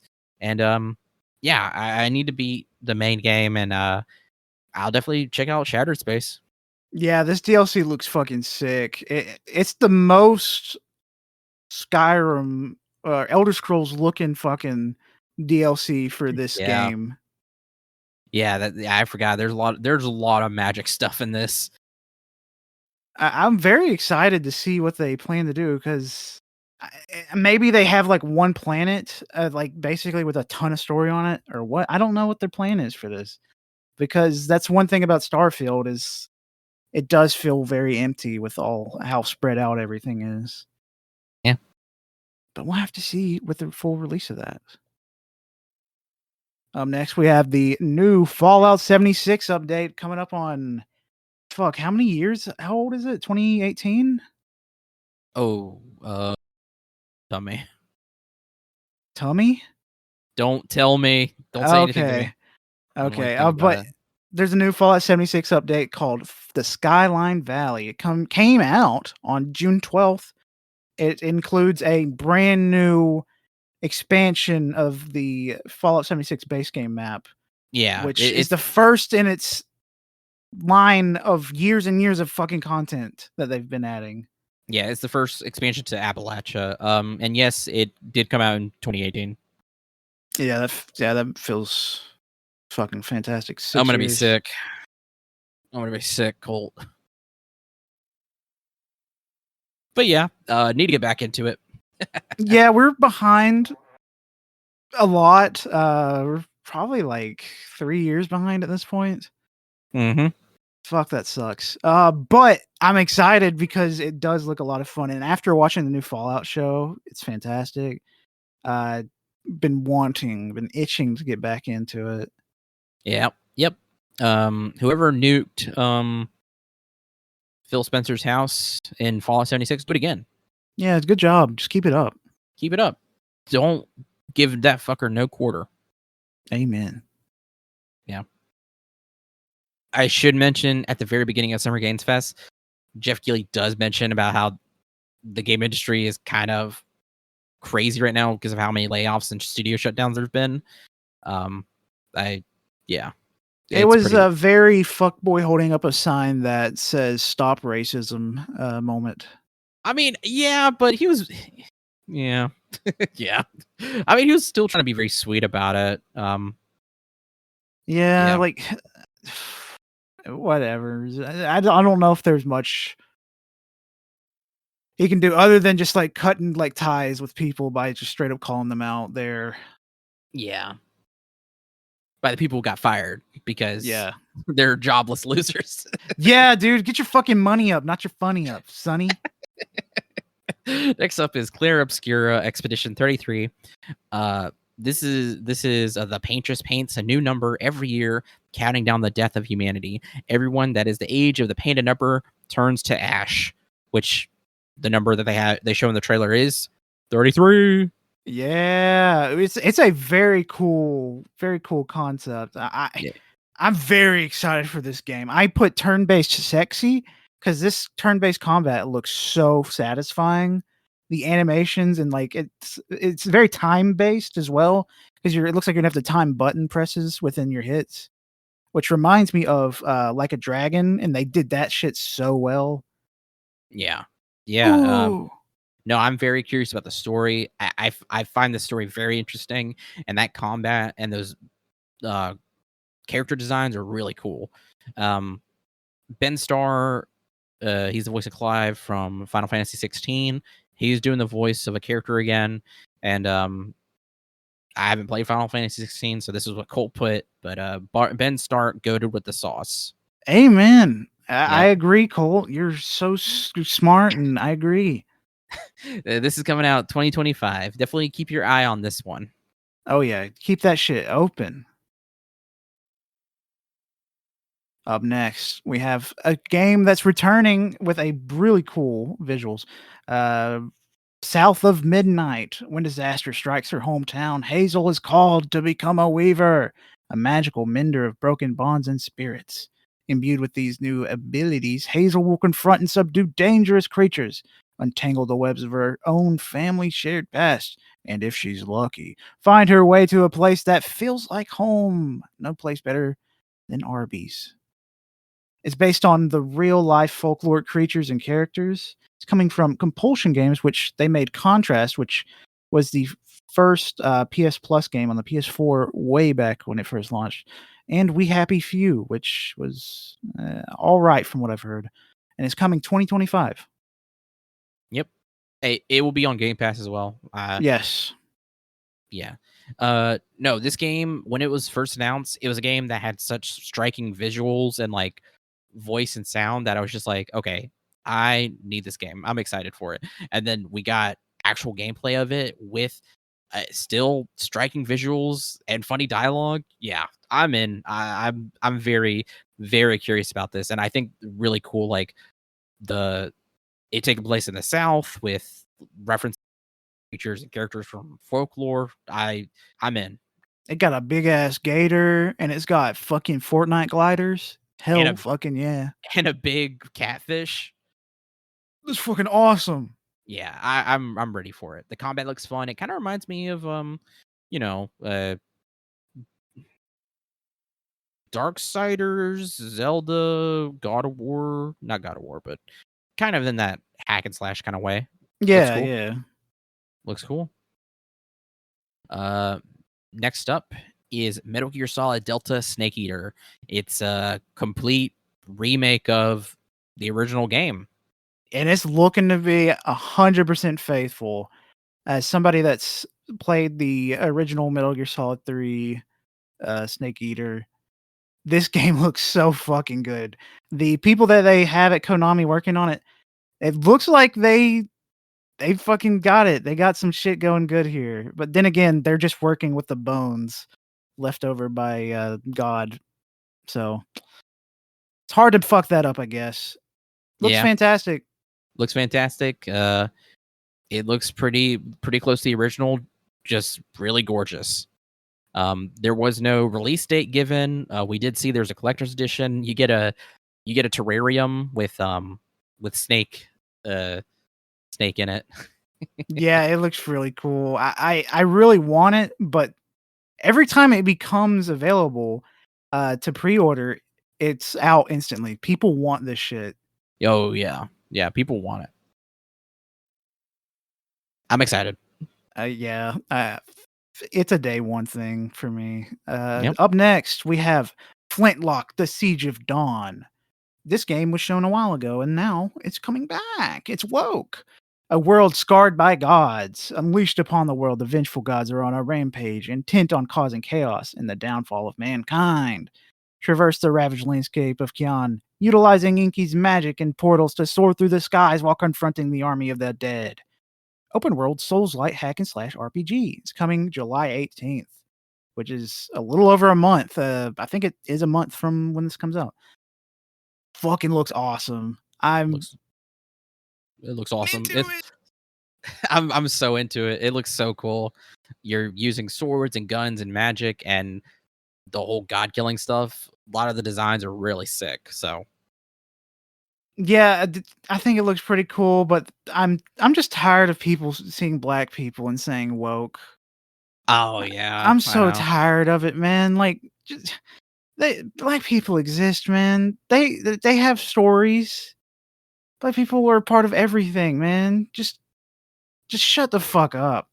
Like, it's so bizarre to me, like, whenever people say that of like, oh, it's woke or oh, it's leftist propaganda or something. It's just like, so people of color don't have their own lives and stories.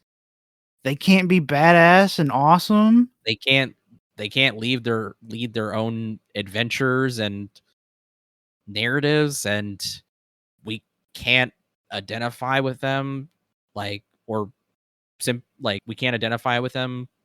Also, too, people of color can't identify with each other. Like, that's not like what's going on here. Just say you're fucking racist. Just say it.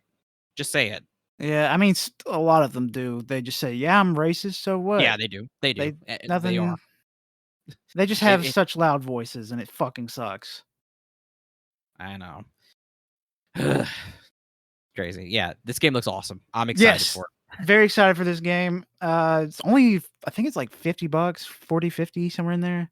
Really? I think it's pre-order right now is $40, I think, on PlayStation at least. There's like a PS Plus discount or something. Wow. Okay. Cool. What's You wouldn't have. nice? I would have never guessed that. I'm just saying it looks so good. I would have never guessed it would be that cheaper. Yeah, I mean, it's a smaller studio, so I guess that's why. No. I'm not complaining. No. All right. Next up is Perfect Dark. This is quad A gaming here. Yeah. It's set in last year, 2023. What? The game follows Joanna Dark, an agent of the Carrington Institute, as she attempts to stop a conspiracy by rival corporation Datadyne. It involves something about technology and redacted. I don't want to say that because I feel like that might be a spoiler. This game looks pretty fucking sick. I mean, it better be with the amount of money they're putting into it. I remember when this game was first announced years ago. I don't remember the exact year. Like Phil Spencer came on that goddamn stage spouting all this. Oh, this is the first ever AAA game, and everybody made fun of him because how fucking stupid that sounds. No, not triple. Not triple. Quadruple A game. Quadruple. Sorry. I I'm forgot just about used to normal terms. I know. No, it was crazy. It looks gorgeous. Yes, it does. Is it a remake of the first Perfect Dark game? I think it is. Yeah, it is. I'm interested. I think it looks great. I just don't know if they'll get all their money back. I don't know either, to be honest. But hey, I'll get it. I'll like it probably. Yeah, I mean, it looks cool. Really, I don't have much to say about it because I don't know anything about Perfect Dark. I've never played them. Yep. And up next, we have the spicy Diablo 4 Vessel of Hatred. Vessel of Hatred expansion will continue where Diablo 4's story left off, with Neyrel's journey across Sanctuary, while in possession of the Soul Stone that houses the primeval Mephisto. Blizzard wants to honor the legacy of Mephisto, who hasn't really had his own game, while also telling a new story coming October 8th. And this DLC brings along with it one new playable class, which I hope it's a demon hunter, but it might be a paladin. Yeah. This visual was really cool. It was brutal. Oh yeah, the Diablo visuals, they never hold back with that shit. Just the whole putting every single muscle on like a hook and just ripping her arm open. That ooh. And then Ooh. her veins, her muscles, and her arms are like becoming like a net for whatever. I don't know. It's crazy. Some Hellraiser shit. Yeah, dude, it insane visual. Yeah, I didn't realize that was Mephisto because whenever I saw it and we watched it, I was like, "Oh, Vessel of Hatred." I was like, "Oh, fuck, that's Hatred," because Lilith's the daughter of Hatred. But then whenever I looked up the synopsis, I was like, "Oh, well, Mephisto, I think, is also called Hatred." So that Wow, makes sense. another collabing with Marvel. Is that funny? A little bit. Thank you. I haven't beaten Diablo 4 yet. I want to because I enjoyed what I played. It's just other games have come out. Yeah. So we're gonna have to jump back on that before this comes out because I'm very interested in seeing what that does. I'm very curious about the story. What's going to happen with Mephisto? Is he going to be unleashed or, I don't know. I'm gonna go ahead and say, yeah, he's gonna be unleashed. Anyway, next up is Fable. What's that? I don't know. Something old people talk. Announced in July 2020, this title will be a reboot for the Fable series originally created by Lionhead Studios. The game is set in the world of Albion, featuring magic, mythical creatures, and maintaining the British humor of the original series while incorporating contemporary gameplay, mechanics, and visuals. Coming 2025, maybe? This was another trailer in the style that they had last time, where we had an actor kind of giving like an interview POV with occasional looks to be showing some gameplay. We're not too sure, but yeah, it's fun. Yeah, I think this was a great little showing for Fable, actually. It's visually beautiful, and, we didn't really see I don't know if they classified it as gameplay, but it looked like gameplay. See that I really don't, because it looks like gameplay. It looks like character game playing, but I couldn't tell you.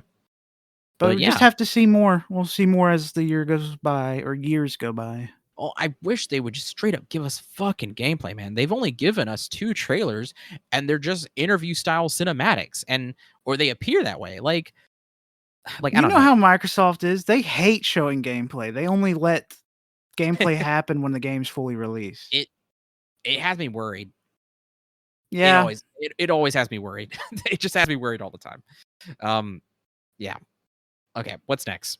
Up next, we have a game that was a super surprise. It's called Fragpunk. Fragpunk is a 5v5 hero shooter that lets the players change and modify. Wow, words are not coming to me. That lets its players change the modifiers of stage in the middle of the game by playing cards. With over 70 cards to choose from, there's no telling what will happen next in the middle of a gunfight. Coming 2025. This looks fucking crazy because you'll see a guy running around the map. All of a sudden, he pulls out a card that says grass, and giant grass grows everywhere. So now it's super hard to see where anyone is, and like you have to configure around the map, trying to figure out what the hell's going on. Or there's one where everybody gets big heads, and it makes it easier to shoot. And whenever you shoot their head, they pop like a balloon. Yeah, Dude, this game, whenever it popped up, we were like, hold on, with the cards, the aesthetic, the action. It's very pretty, very stylish, and it looks hella fun. I agree. I need to play this game. I don't know anything about it other than what we've told you. I just need it. I just need it. Next up is Winter Burrow. Play as a mouse exploring a snow-covered forest floor. A cozy take on the survival genre with woodland animals and pies. Restore your childhood burrow and find your lost auntie. Coming Q1 2025. This looks very cutesy, cottagecore, kind of resource management, while also like this I'm trying to think of the word. It's like not Don't Starve. It's I mean, there's so it looks kind of like Don't Starve with the mechanics. yeah, but now I say that, but the art style is very cutesy, kind of like a children's book, watercolorish, Yeah, it looks like a children's book from the 1930s. kind of. It looks really cool, and it seems like there's a little bit of combat. I I'm excited for it. Like Yeah, another it's a cozy one. it looks cozy and also kind of dark. There's a part in there where you see a dead mouse. It's fucked up. I would if I was in the game, I'd try to eat it if I was a mouse. Oh, cannibal. Up next, we have a game called Mixtape. Woo woo. It's made by Annapurna Games.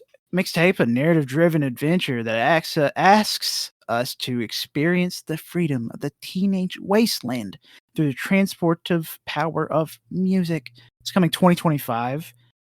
And I put here, this game will disappear from digital stores in 6 years because there's so many licensed artists in this game. Like, holy fucking shit.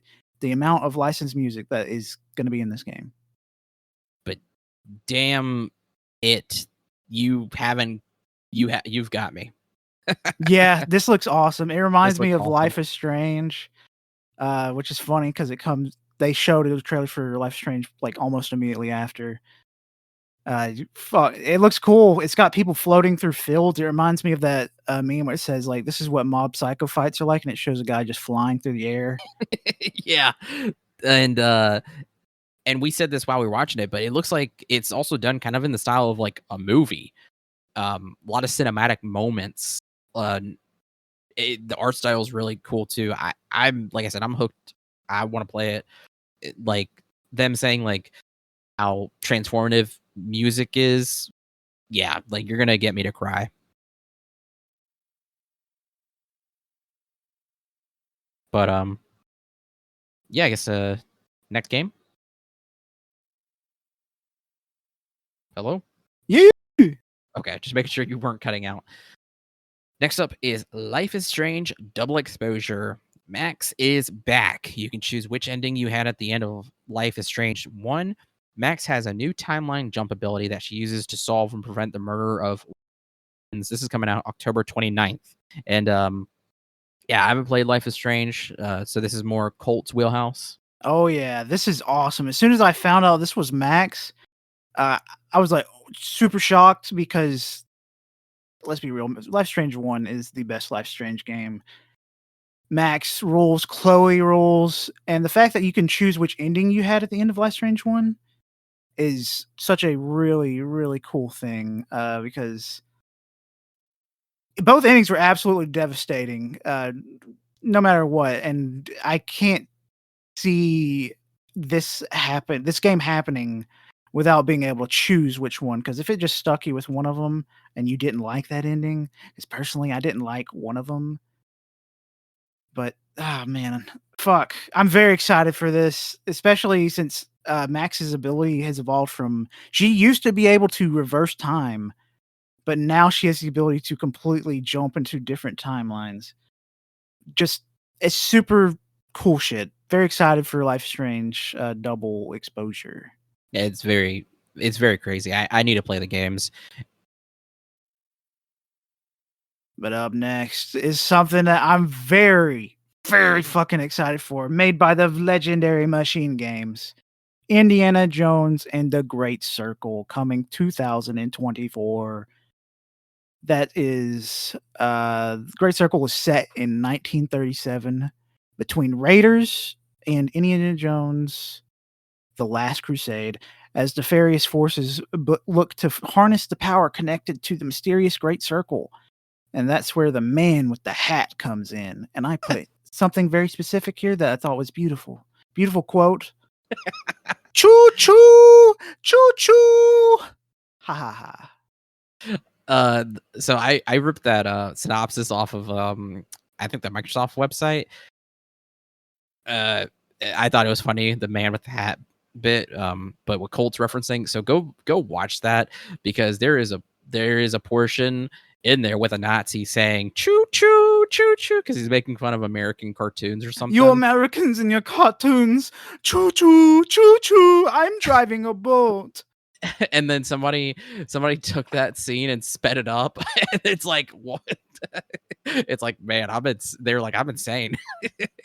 Because it's so funny. But okay, yeah, this game looks really cool. I'm very excited for Indiana Jones. I will say this is kind of my dad speaking through with historical accuracy. Oh, whatever. There's aliens in this fucking universe. Shut the fuck up. Shut up. So that moment when they're there holding Indiana Jones at gunpoint, one of the Nazis has a trench gun, and two of them have British, which is really weird, personally. Um, but They're again, that's British what? British guns. Oh, yeah. I I, mean, I believe they're British Sten guns. But yeah, like it's so weird. I like as soon as I saw the trench gun, I was like, that doesn't make any sense. And then I saw their Sten gun. Well, that really doesn't make any sense. So I mean, obviously, if the game's good and fun, that doesn't matter. But I was just kind of like, okay, that's some boomer shit right there. That's it some really is. boomer complaining shit right there. Because it's a fucking game where Nazis hunt mythical objects that like channeled aliens and shit. You should go I mean, spank your dad for that happening. You saying that? You should spank your dad and be like, "You made me a nerd." I mean, to be fair, if you're gonna get something right with historically, you can Yeah, do it you're right. Indiana wrong. Jones existed. I mean, the Nazis existed, Colt. Yeah, and they totally fought Indiana Jones. Have you seen Indiana Jones? I mean, You don't know if he exists or not. Have you seen that big spaceship where all the aliens like spin around? I don't know if it exists or not. Oh my god. Have you seen God? Yeah, actually. Oh. But yeah, this game looks fantastic. They didn't really show gameplay. It was the story It stuff, was mostly story. Yeah. which it looks great. It had me sucked in and wanting to see what happens next. Yeah, especially what the Great Circle is really. I don't know what it is. I know it's something like the Equator. Yeah, wasn't there a moment in the trailer where it was like, he said, "Indiana Jones looking for the Great Circle." Yeah, so there is a little tidbit in there where they talk about the different points on a globe or on a map where they make a perfect circle circling the Earth. Something about energy or whatever. Uh, that's really all I know. Maybe something to do with ley lines too. I don't know. But yeah, I'm excited for it. Next up Yeah, is Mecha Break. Mecha Break is a PvP-centric mecha fighter game where players can commandeer and customize various giant robot archetypes with pilots, equipment, and aesthetics. Coming in 2025, there's a closed beta in August. The designs are by Takayuki Yanase and Junya Ishigaki, both who are Gundam artists. Yanase has provided designs for properties such as Eureka 7, Ergo Proxy, Broken Blade, Dead Man Wonderland, Hayate the Combat Butler, and Mazinger Z Infinity. Ishigaki is known for Evangelion 1.0, Division of Escan Flow, and Outlaw Star. which fuck, you can definitely tell because these suits are straight up Gundam suits. No, it was funny because when we were watching this, all of us, especially Tanner, was like, these are dangerously close to Gundam suits. But the thing is like, well, yeah, because the artists designed a lot of the newer, not newer, they've been around for like over 50 years. They designed the Gundam suits, so they could do that. It looks awesome. It looks really fucking good. The more I see gameplay from it, the better it looks, and the more I want to play it. Same. It just looks so fucking cool. It reminds me of Armored Core mixed with one of the Gundam arcade games. Yeah. Oh yeah. It'd be awesome if we do put it in our multiplayer rotation of games because it looks sick. I'm curious, like, what the battle systems are like. Is it like a 1v1, 2v2? I'm hoping it's a 2v2 because if it's a 2v2, we're gonna have to run some fucking mech battle shit going on in there. Oh yeah. But yeah, I'm super excited for Mecha Break. They need to do a collabs with Gundam and other things as well. That Uh, wouldn't be too hard. no. Up next, we have Wu Chang Fallen Feathers. Thrown into an epidemic of plague and monsters, you'll have to overcome cruel and twisted enemies with various fighting styles, hidden weapons, and ancient firearms, and even the power of ornithopy to forge a path through flesh and blood towards the truth buried beneath it all. Coming 2025, which is also coming to PS5. Wenzel said, "Put fucking no one cares. I care, bitch." No, it's just funny because every time Cole has to come into get Xbox or Game Pass, and it's just like, oh, will it come to PS5? I just want to play on PS5. It's like, bitch, you can get it for free with Game I Pass. don't like But you said. I every have time, this tendency to where I prefer to play games on PlayStation because I like the trophies and my setup on my profile.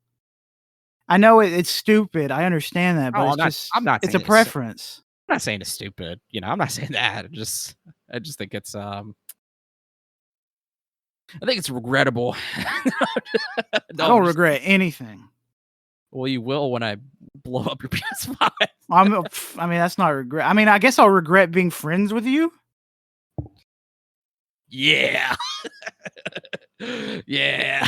Next time, don't cross me? Question mark. I didn't do anything. Yeah, I know. No, I'm kidding. It doesn't matter. Nah. Um this is cool.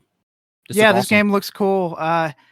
It's very saturated. kind of game right now, but it looks cool. I'm willing to give it a go. I like the bird. The bird is cool. The bird monster. I like the monsters. I like monsters. I like monsters a lot. Monsters are great. All right, next up is Avowed. Players will assume control of an envoy from Adir Empire who is assigned to the Living Lands to investigate mysterious plague. This is made by Obsidian Entertainment. It's basically their answer to Skyrim from Bethesda. There was a leak for the release date, which was November 12th. And yeah, I want to play it. Yeah, and the leak was leaked by them themselves. They immediately removed it from the post after the fact. I'm very curious about this game. It looks super fun and cool. I've been wanting a game like that, like an Oblivion or an Elder Scrolls game. Just, but it's not direct made by Bethesda, and I think we're getting that here. Yeah, but because Elder Scrolls hasn't been Skyrim. No sequel has been around, for a while since Skyrim, obviously, and Elder Scrolls 6 was announced, but we're not going to get that for a while. Yeah, we'll talk about Elder Scrolls 6 in 2036, and we'll probably be playing it then. Yeah. Nice. But yeah, Valve looks great. I thought the original showcase of it looked great too, but this one was even better. This one was pretty crazy. I love the cover art still.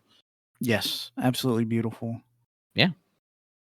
This next game was a complete surprise. First time I think it was announced or even shown. I've never seen it before.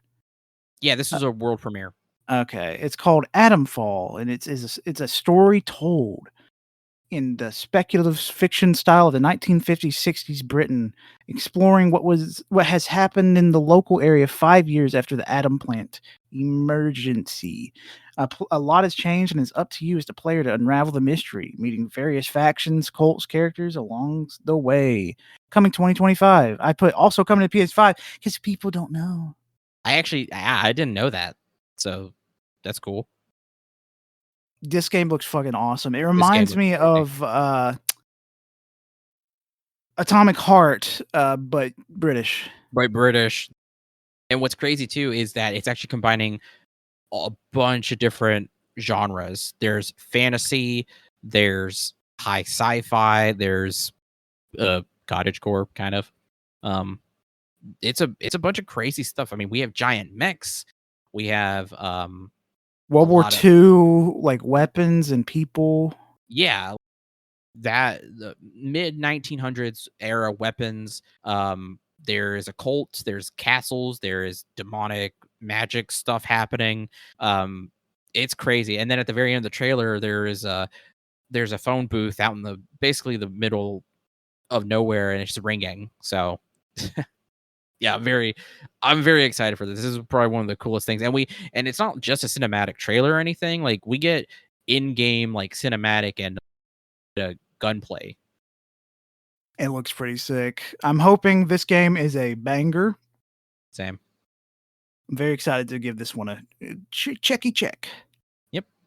And then we got another look at Stalker 2, Heart of Chernobyl.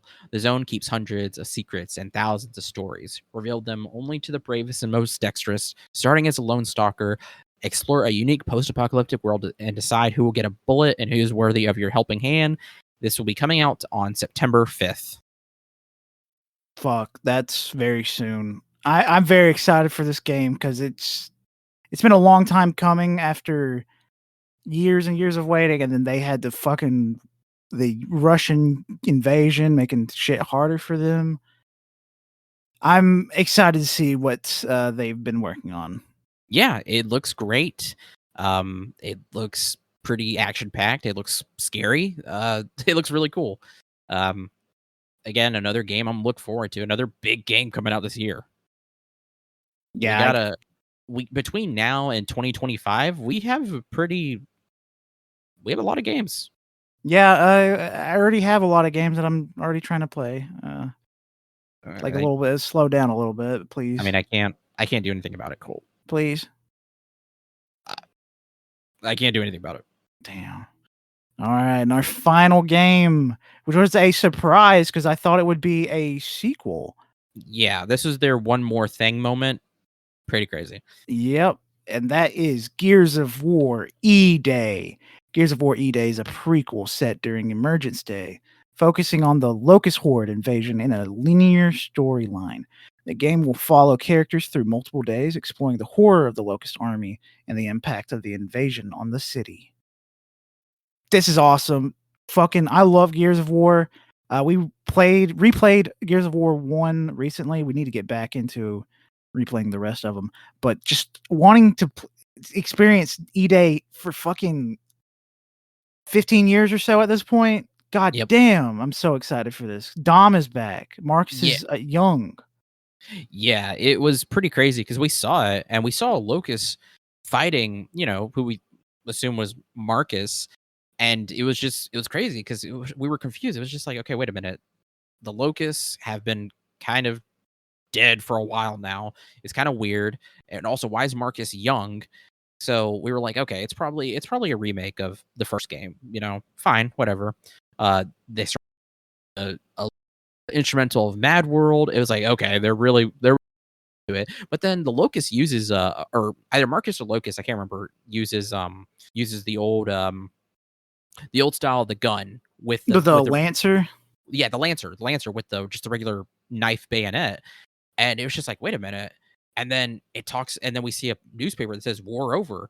And it was like, oh my God, it's like, this has to be before the first game. And then, turns out it's E-Day, which is something that's never been explored in the games. And it's just strictly a cinematic trailer. And we see a bunch of the, not the Reavers, but the big,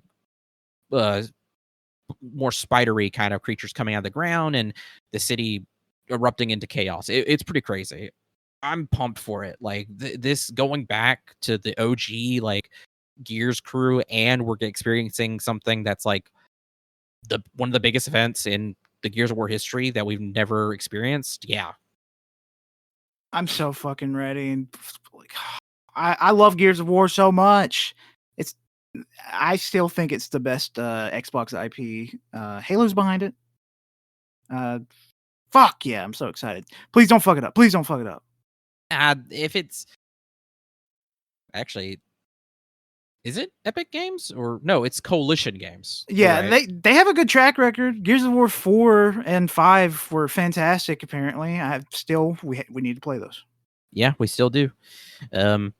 Yeah, this is a huge surprise. I'm excited for it. And then the war I was mentioning about that ended in the war between the Coalition and some other group of nations or something. But that's what I was talking about. Which I wonder if we will see them in Emergence Day, because we saw them at the end of Gears of War 3. So it'd be kind of cool if we saw the remnants. But anyway, that's it. There you go. Yeah, that's all 3 of those little showcases. There probably is going to be a little bit more, and like we didn't talk about the Assassin's Creed one. Oh, I forgot about Assassin's Creed. I forgot about Ubisoft. Yeah, but Assassin's Creed looks great. It looks fucking awesome. You just get all these fucking brain dead people saying it's woke. Again, it's so crazy. Like, people are so stupid. It's just like, just get something else to care about, man. You're caring about stupid shit, man. In Assassin's Creed universe, there's Nord gods and people that live centuries, hundreds of years, thousands of years. There's also popes with lasers or magic powers. I don't fucking care. Also, too, it's like real life stuff. I mean, Yasuke was a real person, and not only that, there were female ninjas. They're called kunoichis. They exist. There was a term for them. You fucking dumbasses. Why? It's insane. Like, I've seen so many videos of people like having to be like, okay, it's like they have to explain like these are all real things that happened. It's wild. Also cool, Yasuke can just go through walls. That's pretty awesome. Yeah, Yasuke looks like a lot of fun. I do enjoy sneaking sometimes in the Assassin's Creed games, but I'm mostly loud and just going bonkers in the last few games. I would love to be Yasuke just because Assassin's Creed has always been sneaky, so being a berserker style person would be super sick. Amen. Yeah. No, sorry. I know briefly I said earlier we didn't cover Wholesome Direct. I also forgot about Ubisoft Forward and forgot about the Devolver Digital one. We didn't cover those, but those did happen. So go check those out if you want to know what happened to happened during those. I hear a lot of good stuff was shown at Wholesome. I don't know anything about the other two. But yeah, video games are great. We have a lot to look forward to. Yeah, thank you for sticking around. If you did stick around all the way through, you can listen to us on SoundCloud, Spotify, Apple Podcasts, Overcast, all you can hear. Leave us a rating, review, like, subscribe to us. It really helps us out. Follow us on Twitter at AYCH Podcasts. Follow Cage of Greatness. Follow Instruction Booklet. Follow Backlog Boys. Instruction Booklet does video game stuff as well, and they also recently have done several playthroughs of games that are up on YouTube. All you can hear as well, where all our VODs go to from our Twitch, twitch.tv/all you can hear. Go follow our Blue Sky, aychpodcast.bsky.social. Go follow our Instagram, AYCH Podcasts. And finally, you can follow me on Twitter at WenzelGuy. Follow my art Instagram threads, and Blue Sky is World of Wenzy. You can follow my Bookstagram, Wenzel Banters, and my link tree has links for everything. Thank you. And Colt, follow me on Twitter at ColtD00, Blue Sky, ColtD99, home at this address. Yeah, I love you. Oh, wow. Love you too. Go play Shin Megami Tensei 5. Go play the Monster Hunter story so we can get some more of those Monster Hunter games and, just all those. Yeah, go play some video games. Yippee!